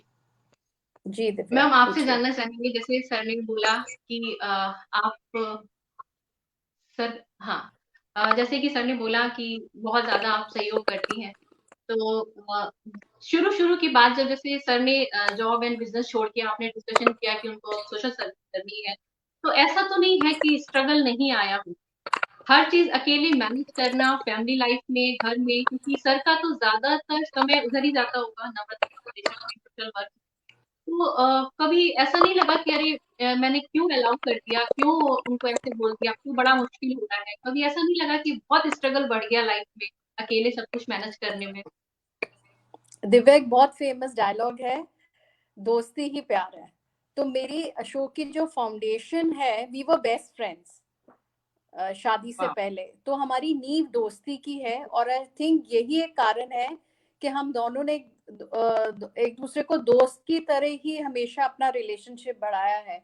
और जो हमारी पहली मुलाकात भी थी, वो भी समाज सेवा के थ्रू ही थी। ओके। 1984 में कर्फ्यू लगा था दिल्ली में, और हम लोग एक ही सेक्टर में, आर के पुरम के रहने वाले हैं, सेक्टर 9 के। और अशोक हमारे घर पे, हमें जानते भी नहीं थे, मदद के लिए आए थे, मेरी मदर बीमार थी। तो जो पहला अशोक का व्यक्तित्व मेरे सामने आया, वो एक ऐसे व्यक्ति के रूप में आया कि जब कर्फ्यू लगा है और कोई घर के बाहर नहीं निकला, आप किसी के घर में जाके मदद के लिए आप अपना हाथ बढ़ाते हो। तो वो तो बहुत ही strong, that is the attraction to Ashok के भी। हीरा दूर से चमक आ जाती है ना, तो मुझे पता चल गया था कि भैया ये तो हीरा है, इसको तो छोड़ना ही नहीं है। तो दोस्ती की वजह से कभी बहुत कुछ और ख्याल आता ही नहीं, हस्बैंड वाइफ मैरिज, हम लोग दोस्त हैं, तो हर चीज में पहले। 50-50 पार्टनरशिप। वाह। बहुत अच्छा मैम। एक आपसे एक और क्वेश्चन है। हम जानना चाहेंगे सर को, जैसे लोग जानते हैं एज अ सोशल वर्कर, उनकी जो इमेज है बहुत अच्छी और बहुत ही बेहतरीन काम कर रहे हैं, लेकिन हम आपसे एज अ वाइफ जानना चाहेंगे अशोक सर की ऐसी कोई खूबी जो लोग नहीं जानते, और ऐसी एक कोई कमी जो आप चाहती हैं कि वो काश ये बदल जाते, कुछ चेंज हो जाते, जो जो लोग नहीं जानते, कुछ ऐसा यूनिक सा जो आप ही जानती हैं, तो शेयर करना चाहेंगे। ऐसा तो वैसे तो बहुत ट्रांसपेरेंट है। पहले मैं दूसरे का जवाब दूंगी कि जो मैं कमी तो नहीं बोलूंगी, बट एक हैबिट अगर सुधर जाए तो मैं बेटर होंगी, और वो है कि अशोक सवेरे सवेरे जाग जाते हैं। अगर रात के 2 बजे भी सोएंगे तो 5 बजे उठ के 6 बजे तक बिल्कुल नहा धो के तैयार हो जाते हैं। तो मेरे को बहुत guilt, I am not a morning person, तो मुझे बहुत होता है। मैं चाहती हूँ अशोक भी मेरी तरह आराम से उठे, देर तक तैयार हो, लेकिन आप 5 बजे 6 बजे बिल्कुल नहा धो के ऐसे ही सूटेड बूटेड रेडी मिलेंगे आपको अब कभी भी।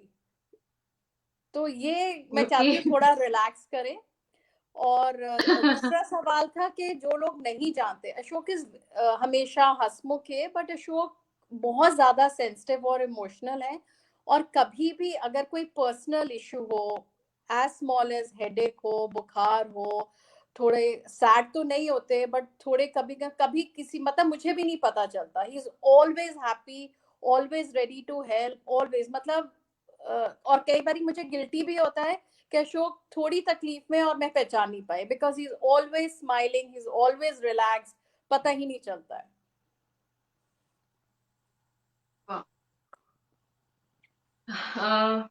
अच्छा लगा मैम आपने हमें ज्वाइन किया, और आप एज अ वाइफ, जो लोग जो हमारा शो है वो है ड्रीम्स को पूरा करने में, तो जो भी व्यूवर्स समाज सेवा के कार्य में आना चाहते हैं, तो उनके लिए, उनकी फैमिली के लिए एज अ वाइफ, सर की वाइफ की तरह आप कुछ ऐसा मैसेज देना चाहेंगी सोसाइटी में हमारे व्यूवर्स को कि क्योंकि ज्यादातर हर्डल्स जो है ना फैमिली की तरफ से ही आती है सबसे पहले, और आप इतने अच्छे से मैनेज कर रही हैं, तभी सर इतना अच्छा काम कर पा रहे हैं।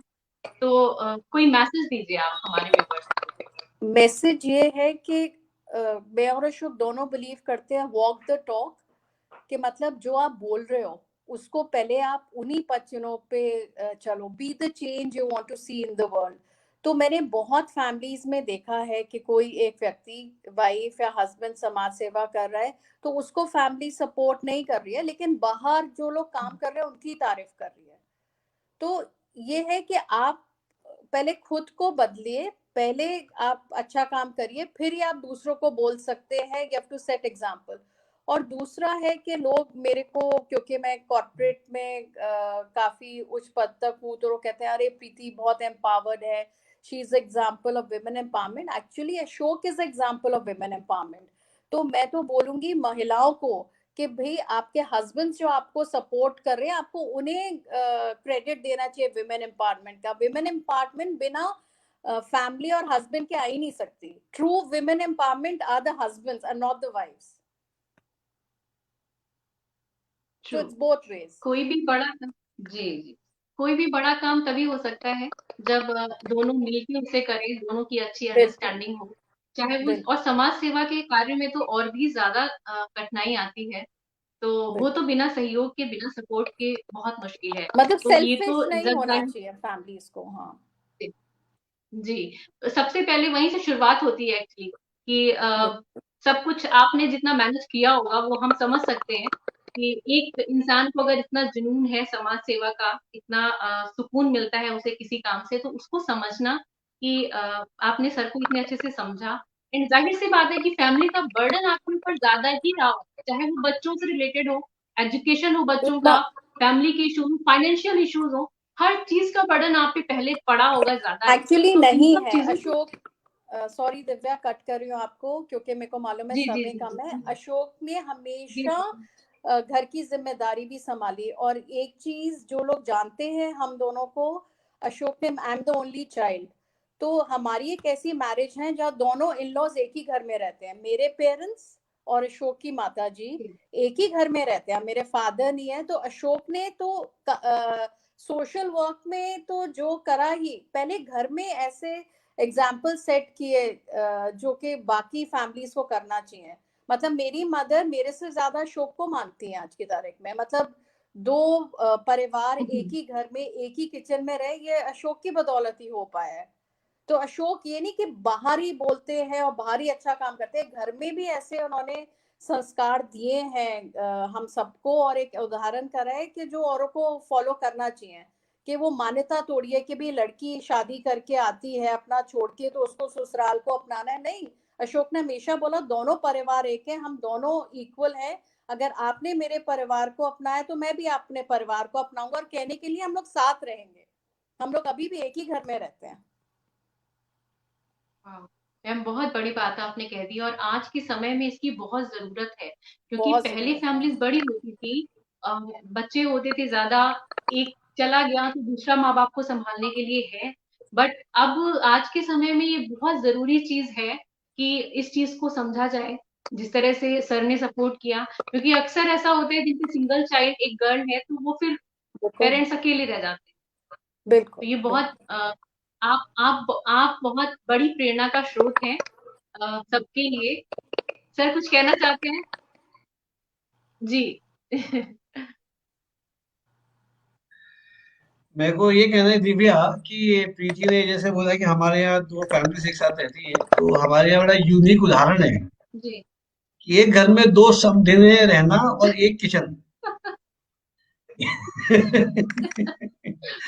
मतलब उनमें भी आपस में वो नहीं है, बल्कि वो बहन जी बड़ा अच्छा जी चलता है। मदर तो खैर मेरी इस समय मुंबई गई हुई है, लेकिन और इसमें we are not scratching back of each other. देखिए आई एम टेलिंग फैक्ट कि ये सही है कि इसमें जहां तक अगर मेरा योगदान है तो प्रीति का भी है, ऐसा नहीं है। और हमारी जो बिटिया है ना, महक, अब तो वो 25-26 साल की हो रही है। उसने भी बहुत ज्यादा उसने समझा कि पापा क्या कर रहे हैं, कैसे है। उसने अपने को वैसे ढाला। और मेरे हमेशा प्रयास रहता है कि भाई वो मुझे कभी भी ये ना फील करे कि मैं उसको टाइम नहीं दे पा रहा हूँ। मैंने कोशिश ये किया कि नहीं, परिवार भी, क्योंकि अगर परिवार नहीं है तो समाज सेवा भी नहीं है। परिवार की सेवा नहीं है तो समाज सेवा कैसे करोगे आप, है ना। ये थोड़ा कि आपने घर वालों को तो डंप कर दिया, आप समाज सेवा करने जा रहे हो। दोनों को देखना पड़ेगा आपको, दोनों को बैलेंस करना पड़ेगा। तो ये चीज प्लीज। मैम आपने हमें ज्वाइन किया और इतनी अच्छी बातें कही जो बहुत ज़रूरी है लोगों को जानना, कि एक दोनों का सपोर्ट करना, दोनों का साथ होना किसी भी बड़े उद्देश्य के लिए बहुत ज़रूरी है। और आप अपने आप में एक प्रेरणा है सभी के लिए। और जैसे इतनी अच्छी-अच्छी बातें, तो इतने अच्छे एग्ज़ाम्पल तो मैंने कभी तक नहीं देखे, मैं थोड़ा इमोशनल हो रही हूँ। मुझे लग रहा है कि वैसे अगर रोने से ना शो हिट हो जाते हैं। ये अक्सर देखा गया है ना टीवी पे, शो हिट कराना है तो थोड़ा-सा रो दो। नहीं नहीं मैं नहीं, सोच रही आयशु हूँ मैं भी थैंक यू। थोड़ा सरप्राइज़ देती हूँ। नहीं नहीं, थैंक यू तो दिव्या, आपने इतना सोचा कि मुझे बुलाया, मुझे बहुत अच्छा लग रहा है यहाँ पे आके माय सुन के। प्लेज़र। और मैं आपको फॉलो सर करूंगी, से मैंने मिले। ज्वाइन कर लिया अब। हाँ, सर से मिले और आपसे ना मिले तो फिर वो अधूरा रह जाता ना। सर खुद ही बोल रहे हैं कि आपके बगैर कंप्लीट नहीं है, तो आपको बुलाना तो बनता था। और इसके लिए मैं विवेक श्रीवास्तव जी जो है नवरत्न से जुड़े हुए हैं, उनको मैं थैंक यू बोलना चाहूंगी। उन्होंने बहुत हेल्प करी, और उन्हीं का ही सजेशन था कि मैम को बुला लेते हैं, तो थैंक यू विवेक। बात पूरी हो जाएगी। मीटिंग पूरी हो थैंक यू जाएगी। विवेक। जी। विवेक को बहुत बहुत शुक्रिया। विवेक ने सारी कारस्तानी उसी की है। मैंने तो कुछ आपको दिया जी, नहीं, सारा कुछ उसी ने आपको फीड किया है। जी, जी, जी। मैं जानती थी कि थैंक आप यू। बिज़ी हैं, तो हाँ, विवेक से ही मैंने माँग लिया जो भी फ़ोटोग्राफ्स एंड सारी information. A, thank you ma'am हमें जॉइन करने के लिए। Thank you Divya. A, thank you ma'am. Thank you. मैं भी थैंक यू बोल दूं। नहीं सर, अभी कुछ क्वेश्चन आपसे और हैं। जी अ, जी जी प्लीज। सर एक क्वेश्चन, तो जैसे हमारा शो है, बात करता है लाइफ और सक्सेस के बारे में, तो हम आपसे जानना चाहेंगे कि आपके लिए जीवन के क्या मायने हैं? हर किसी के लिए अलग-अलग डेफिनेशन होती है। तो आपके लिए जीवन क्या है? देखिए जीवन तो जो हम लोगों को मिला है, ये तो पता नहीं कब दोबारा मिलेगा। तो इसको जितना है उसको पूरा जीना चाहिए। हर दिन जो है वो आपका एक नया दिन होना चाहिए, और ये मानना चाहिए कि जो आज का दिन है ये कल से बेटर है। मेरा जो आज का दिन है वो कल से बेटर है, जो मैं आज कर रहा हूँ ये कल से अच्छा है ये। इसलिए ये चीज हमेशा मान के चलनी चाहिए। कभी भी ये नहीं मानना चाहिए अरे वो बड़ा अच्छा था, मैंने तब बड़ा अच्छा काम किया था। अरे भैया वो चला गया तो चला गया, भूल जाओ उसको, उससे अनुभव लेकर के उसको बेटर करो। तो मेरा ये एक हमेशा मानना, इसलिए मैं कभी भी ये किसी को मैं शिकायत नहीं करता हूँ कि नहीं नहीं यार मैं जब वहां था, जब मैं ये था, नहीं सॉरी वो हो गया। अब हमें आज का देखना है, आज का करना है, कल के बारे में सोच के बात करनी है। जनरली लोग ना बोलते हैं ये बड़ा सक्सेसफुल है, ये बहुत सक्सेसफुल है। तो ये सक्सेस की परिभाषा तो आज तक मुझे भी समझ में नहीं आई कि होती क्या है। मैं तो ये कहता हूँ कि या तो सक्सेस दो तरह की होती है। एक दूसरे को दिखाने के लिए, बाहर वालों को, और एक अपने को समझने के लिए कि मैं समझूं कि मैं सक्सेसफुल हूँ कि नहीं। दूसरे वाले को सक्सेस कैसे, जैसे मैं एग्जांपल देता हूँ, जब मैंने बिजनेस स्टार्ट किया था उससे पहले जॉब करता था 1986 के अंदर। 6,500 रुपए की नौकरी आप समझ सकते हैं कि आज के हिसाब से कितनी होती होगी। उसको छोड़ करके और हम लोगों ने बिजनेस में आ गए। उस समय प्रीति की सैलरी मुश्किल से 1,500-1,600 रुपए हुआ करती थी, आज की तो बात नहीं कर रहा मैं। और हम छोटा सा परिवार था, मदर थी, मैं, हमें नई नई शादी हुई थी और बच्चे बच्चे थे नहीं, एक बेटी हमारी हुई तो वो भी बहुत बाद में आई थी। तो मेरा ये मानना था कि भाई इसको करते हैं। तो अब हमारे कोई बिजनेस स्टार्ट किया, मैंने कहा ना कि हमारे खानदान में किसी बिजनेस किया ही नहीं, I was the first person to go for the business. तो स्टार्ट किया तो लोगों की अपनी इधर बहुत ही क्या कर रहे हो, नौकरी करते थे अच्छा था, वहां से कार आ जाती थी, अब आप स्कूटर लेके घूम रहे हो, आपके नीचे पूरी टीम होती थी, अब क्या कर रहे हो, ये एरिया मैनेजर थे, ये थे वो थे, जो उनका था। क्योंकि मल्टीनेशनल कंपनी का एरिया मैनेजर बहुत बड़ी बात हुआ करती है, वो भी कम एज में बन गया था। हमने कहा देखा जाए कोई बात नहीं। तो एक दिन प्रीति से मैंने बोला कि ये इन लोगों को हम लोग कैसे शांत करें, जो देखो वही बोलता है कि अच्छी खासी जॉब थी छोड़ के अब तुम लोग अपना बैग लेके घूम रहे हो, कभी ट्रांसफार्मर को गोदी में लेके घूम रहे हो, कभी थ्री व्हीलर में जा रहे हो, ये कर रहे हो। मैंने कहा बिजनेस भी करना है, मैं तो करनी पड़ेगी ना, अभी तो हम छोटी उम्र के हैं। करते करते जब 2 साल हो गए, थोड़ा हमारी सिचुएशन ठीक हो गई, बिजनेस ठीक चल रहा, तो मैंने कहा प्रीति से बोला, मैंने कहा क्या करना चाहिए। तो we thought let's buy car, एक हम लोग कार खरीद लेते हैं, शायद उससे कोई फायदा हो। तो हमने कभी किस्त कौन देगा, 2829 रुपए किस्त है, तो कोई बात नहीं करते हैं। तो वी बॉट मारुति वैन। और जिस दिन मैं लेकर के आया था, सबके फंडे चेंज हो गए। जो मेरे को कहते थे कि ये कुछ नहीं कर पाएगा, सब अरे हमें तो पता था अशोक काम करेगा, अशोक का तो मुझे पता है, ये बहुत मेहनती आदमी है, बहुत अकलमंद है, देखो आज कार लेकर के आ गया, कितनी तरक्की। मतलब उनका सक्सेसफुल का पैमाना क्या था कि आपके पास पैसा। कितना ज्यादा धन आ रहा है, पैसा आ रहा है, आपने बिल्डिंग बना ली है, क्या कर लिया, ये कर लिया। तो आप समझिए कि ये इतना ज्यादा लोगों के वो आने शुरू हुए। तो मेरे को लगा क्या पैसे से होता है, लेकिन मेरे लिए सक्सेस वो नहीं थी। मैं जो आज कर रहा हूँ ये भी मेरे सक्सेस नहीं है, क्योंकि अगर मैं ये मान लूं मैं सक्सेसफुल हो गया तो मैं गया, फिर मेरे लिए कंटेनमेंट आ यस। जाएगा, वो नहीं है। मेरे सब ये मेरे जो भी कुछ है मेरे माइलस्टोन हो सकते हैं, मेरे अचीवमेंट नहीं है। अचीवमेंट को माइलस्टोन में चेंज कर दीजिए, आप खत्म, बस फिर आप फिर आगे बढ़िए। क्योंकि माइलस्टोन जिंदगी में कभी खत्म होने वाले नहीं है, आप हमेशा चलते रहेंगे। और सक्सेस का कभी कभी ये भी होता है कि आप चल रहे हैं, आपने बोला मैं तो भाई आज 50 करोड़ रुपए कमा लिए, तो नेक्स्ट डे मालूम पड़ा कि कोई 500 करोड़ रुपए वाला सामने खड़ा हुआ है, फिर आप क्या करोगे भैया। तो बेटर ये है, अपनी जिंदगी का खुद आकलन करिए, उसी को सफल मानिए, सक्सेसफुल होइए। दूसरे के नजर में ये है कि बस आपका हाथ, सफलता की सूची जो सूचक मैं ये मानता हूँ, कभी भी आपका हाथ यूं नहीं हो, ऐसे हाथ नहीं आना चाहिए, मतलब आपका हाथ ऐसे होना चाहिए। तो ये सफलता है। जब तक आप हाथ ऐसे हैं आप सफल हैं, जिस दिन आप ऐसे आ गए तो ये सफलता की बात है। और मैंने एक चीज और भी देखी, सर बहुत बहुत सफल लोगों को मैंने रोते हुए देखा है, बहुत ज्यादा, जिनको मैं कहता हूँ सफल हो गए, ये हो गए, इतनी परेशानी में देखा है। तो इसलिए मेरा ये मानना है, ईश्वर जो हमें दे रहा है ना, इससे बड़ी सफलता कुछ नहीं सकती। दिव्या। सॉरी। जी जी। सर बहुत सारे लोगों ने हमें ज्वाइन किया है, तो बार मुझे लगता जी है अपने व्यूवर्स से। सर दिल्ली में भी सर्दी बहुत बढ़ गई होगी। जी बहुत है, सर्दी तो मैं तभी तो कोट पहन के बैठा हूँ मैं। जी जी। हाँ, हमारे साथ प्रमोद ठाकुर जी हैं, विजय जी शंकर जी। तिवारी जी हैं, हाँ हाँ कमल हाँ। शर्मा भीदड़, विवेक अच्छा। श्रीवास्तव जी हैं, रूपक कुमार हाँ जी हाँ हैं। हाँ। हाँ। जी। सभी निधेश का बहुत पांडे बहुत जी हैं। धन्यवाद। हाँ, सभी को हृदय से आभार जो मेरे को सुन रहे हैं, देख रहे हैं।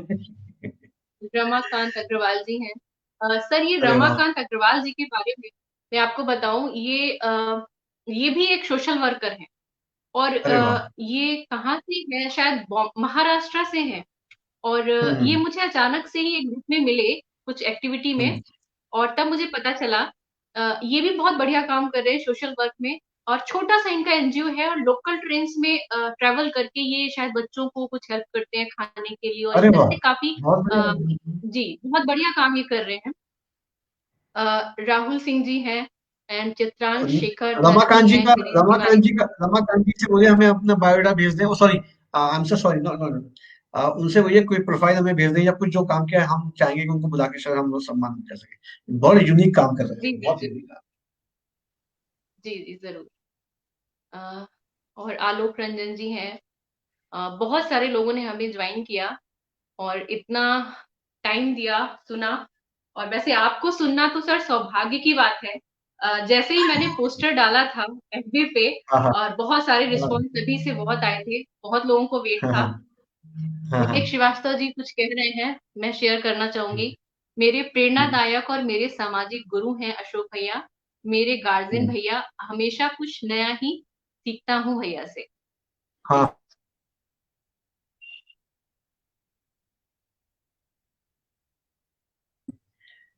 आई एम सो सॉरी, जी सम देवर कॉल इमीडिएट। हाँ। कोई नहीं सर, हम अरे समझते हैं। विवेक अब जी क्या बात है, इतना विवेक इतना मत चलाओ यार तुम।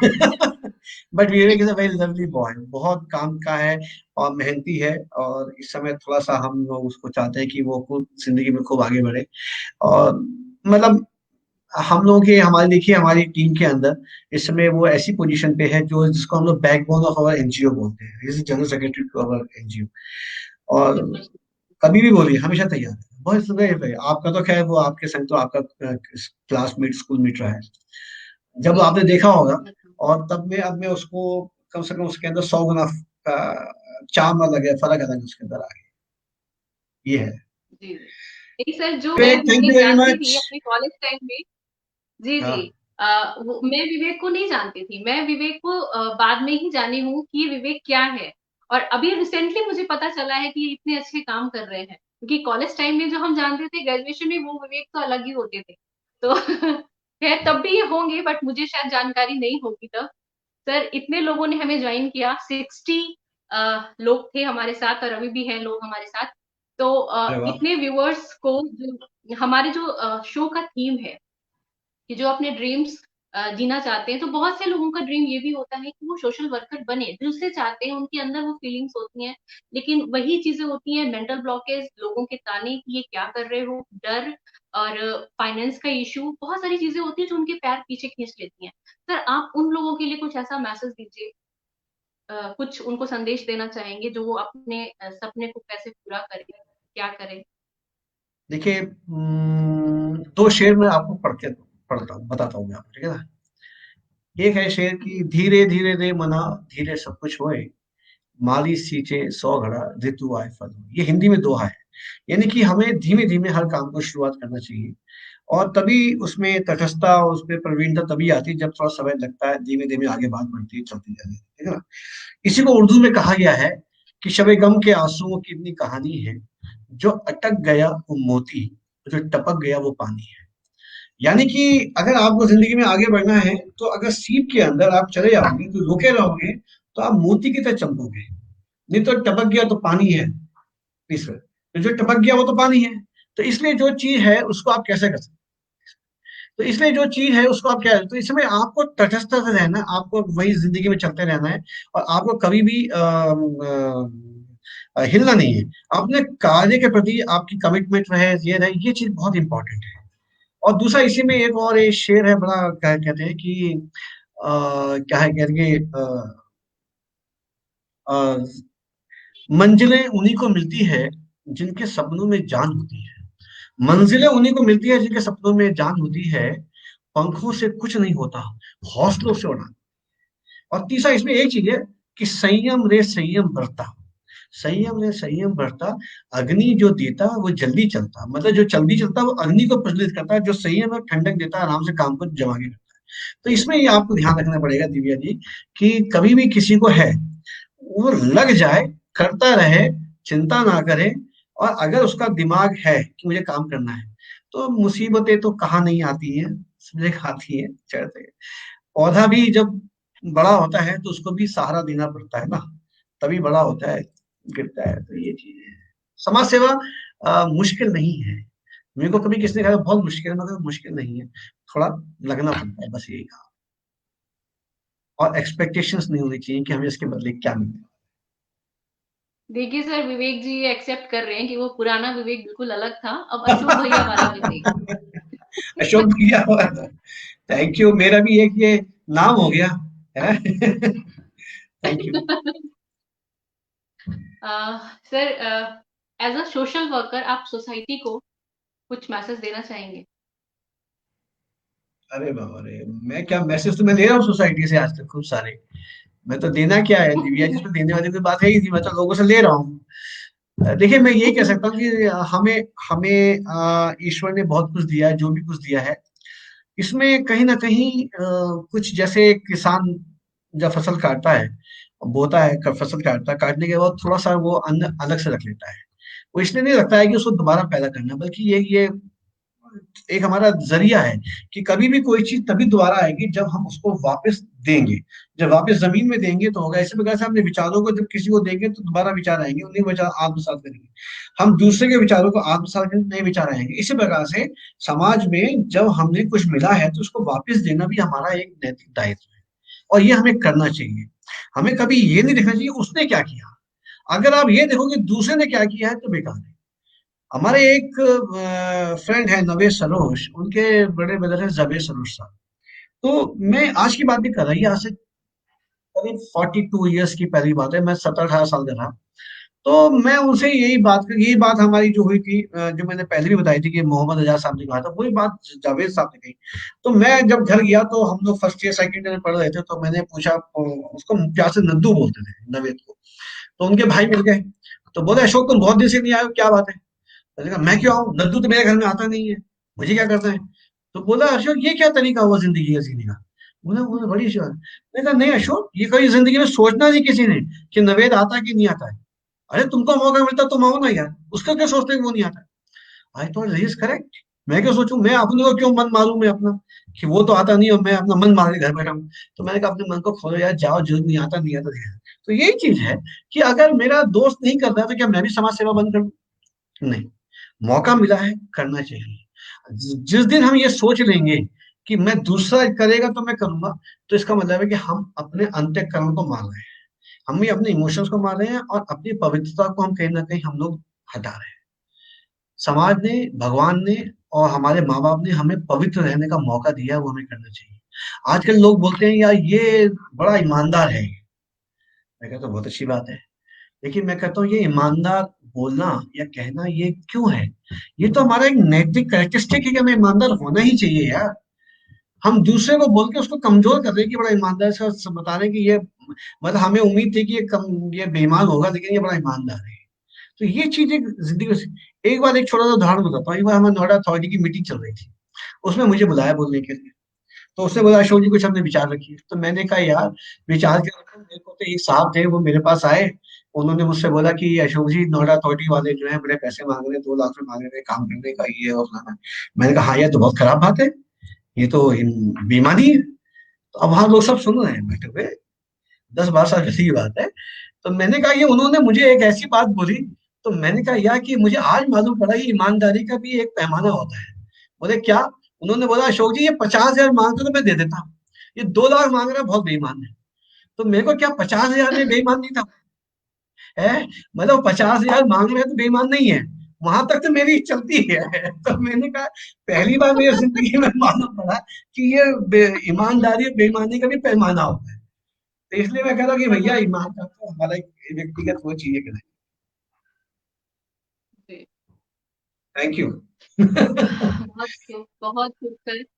ये सोमेश्वर शर्मा जी आपसे कुछ कह रहे सोमेश्वर थे। जी हमारे बड़े अच्छे दोस्त हैं, बहुत अच्छे हमारे साथी हैं, हमारे जो आए वो गाय के गुरु हैं ये हमारे, और खूब भी बड़े अच्छे प्रोग्राम करते हैं, दूरदर्शन में एक आला अधिकारी हैं।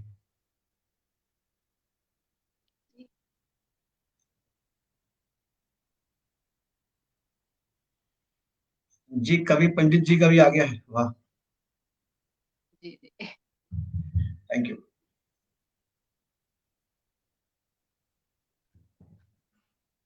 सर, इतना कीमती समय आपने अपने शेड्यूल से निकाला, हमें दिया, कितनी थैंक अच्छी-अच्छी यू जी। बातें कही और बहुत खूबसूरत और बहुत ही उम्दा मैसेज दिए सोसाइटी के लिए, हमारे व्यूअर्स के लिए। उसके लिए बहुत-बहुत थैंक यू।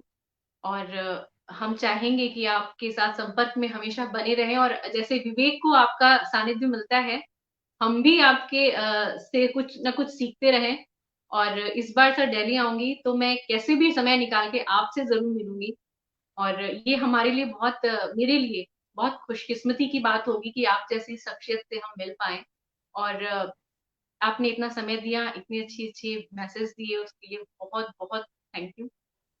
और इसमें विवेक को दिव्या जी भी के मैं जी, हाँ, मैं दिव्या जी ये कहना चाहूंगा कि इसमें केवल आप ही प्रिविलेज नहीं है, मैं भी प्रिविलेज हूँ कि आप लोगों से बातचीत हुई, मेरी बात आपको केंद्र आपने आपके माध्यम से मेरी बात हजारों लोगों तक पहुंच रही है और पहुंचेगी। और मैं भी उनका रिएक्शन चाहूंगा कि क्या वो जो मैंने कहा वो वाकई सही था कि नहीं था, या उनको लगता है कि मैं कोई इसमें अतिशयोक्ति वाली कोई बात कर गया हूँ। मैं भी चाहूंगा कि वो मुझे बताएं ताकि मैं अपने को सुधार सकूं। और एक बात और है, जब ताली बजती है ना तो दोनों को फायदा होता है।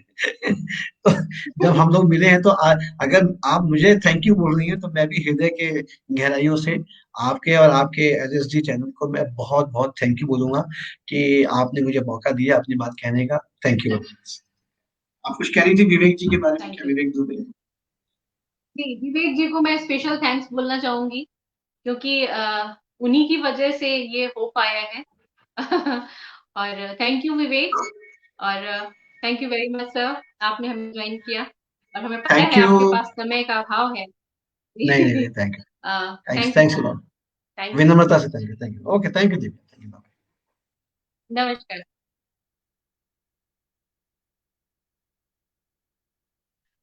तो आज का जो सर ने मैसेज दिया, अशोक जी ने बहुत अच्छी बात कही। एज अ सोसाइटी में जब हम लोग हैं तो हम सबकी कुछ ना कुछ सोशल रिस्पॉन्सिबिलिटीज हैं। और हम बाद में किसी और से ईमानदार हम बाद में होंगे, सबसे पहले हम अपने आप से ईमानदार हों। ये बहुत इंपॉर्टेंट चीज है। सोसाइटी के लिए, समाज के लिए जो हमारी रिस्पॉन्सिबिलिटीज हैं, जो हमारे कर्तव्य हैं, उन्हें हमें नजरअंदाज नहीं करना चाहिए, वरना हम खुद के लिए ही बेईमान हो जाएंगे। और हम अगर खुद से ही बेईमान हो गए तो हमें कभी भी सुकून कहीं ना कहीं एक अशांति सी मन में लगी ही रहेगी। तो जैसे सर ने भी बोला कि समाज सेवा में बहुत सुकून है, तो अपने स्तर से हम जितना भी सहयोग, और ऐसा ही नहीं है कि सिर्फ पैसे से ही होता है, बहुत सारे माध्यम है समाज सेवा के। किसी भी माध्यम से, हम जिस माध्यम से भी कर सकते हैं, जिस स्तर पे भी कर सकते हैं और जितना भी कर सकते हैं, हमें अपना योगदान समाज के लिए जरूर देना चाहिए। और जो लोग भी समाज सेवा के कार्य में आना चाहते हैं, उनके लिए अशोक सर बहुत बड़े एग्जाम्पल हैं, एक उदाहरण है, प्रेरणा के स्रोत हैं। तो डर को हटाइए, मेंटल ब्लॉकेज हटाइए, जो होगा आगे, एक बार कदम आगे बढ़ाएंगे तो रास्ते अपने आप बनते चले जाते हैं। दूर से देखने में हर रास्ता कठिन लगता है, चाहे वो कोई भी सपना हो, चाहे वो कोई भी उद्देश्य हो, दूर से देखने में हमेशा कठिन लगता है, लेकिन एक बार जब हम उस रास्ते पे चलना शुरू कर देते हैं तो धीरे धीरे वो रास्ते अपने आप सीधे होते चले जाते हैं। आज का एपिसोड स्पेशली मुझे बहुत टच किया। और जब प्रीति मैम आई थी तो मैं सच में बहुत इमोशनल हो गई थी। इतनी अच्छी बॉन्डिंग, इतनी अच्छी अंडरस्टैंडिंग बहुत कम लोगों में देखने को मिलती है, लेकिन जहां भी होती है ऐसी बॉन्डिंग, ऐसी अंडरस्टैंडिंग, फैमिली का ऐसा सपोर्ट, वहां पे ऐसे ही अच्छे अच्छे काम होते हैं जो नवरत्न फाउंडेशन कर रहा है, जो अशोक जी कर रहे हैं। और जब परिवार से सपोर्ट होता है तभी हम समाज के लिए, देश के लिए कुछ अच्छा कर सकते हैं। तो थैंक यू, आप लोगों ने हमें ज्वाइन किया। नेक्स्ट एपिसोड पहले से शेड्यूल हो चुका है तो मैं आज ही उसको अनाउंस कर देती हूँ। नेक्स्ट एलएसटी का एपिसोड कमिंग संडे को होगा। 20 को। एलएसटी का कोई डे डिसाइड नहीं है, ये वीकेंड शो है, सैटरडे भी होता है और संडे। जैसे ही गेस्ट की हमारी रिकमेंडेशन होती है, जो वो जैसे भी वो हमें टाइम दे सकते हैं, उस हिसाब से करते हैं। तो ये सैटरडे को था, बट नेक्स्ट एपिसोड हमारा संडे को होगा। और नेक्स्ट एपिसोड में हमें जो ज्वाइन करने वाले हैं, वो अपने आप में बड़ी खूबसूरत पर्सनालिटी है और उनका ड्रीम उससे भी ज्यादा खूबसूरत है। और वो अपने उस खूबसूरत ड्रीम को बहुत ही खूबसूरती से जी रही हैं। उनका घर भी बड़ा खूबसूरत है, लेकिन उनके घर नहीं जाना है, आपको यहीं पे आना है। Divya Mishra, divine positive vibes पे। तो नेक्स्ट संडे भी हमें ज्वाइन करना मत भूलिएगा। जरूर हमारे साथ आइएगा और मिलेंगे एक बार फिर से एक ऐसी पर्सनालिटी से जो अपने सपनों को जी रहे हैं और अपने आप में सफल है। जैसे अशोक जी ने अभी कहा, खुद की संतुष्टि सबसे ज्यादा इम्पोर्टेंट है, और यही हमारे एलएसटी का टैगलाइन है, real success is living your dream. चाहे वो जो भी हो, छोटा हो बड़ा हो, कोई फर्क नहीं पड़ता। तो थैंक यू हमें ज्वाइन करने के लिए। अपना प्यार और सपोर्ट ऐसे ही बनाए रखिएगा, और मैं उम्मीद करती हूँ जितने भी लोग हमें देख रहे हैं वो इस वीडियो को शेयर जरूर करेंगे।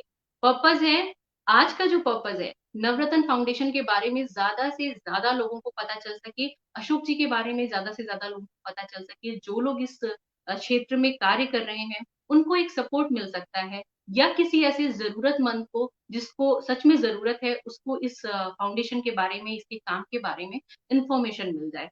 तो इसे जरूर ज्यादा से ज्यादा शेयर करिएगा और हमसे जुड़े रहिएगा। नेक्स्ट एपिसोड में फिर मिलते हैं, तब तक के लिए नमस्कार, गुड नाइट।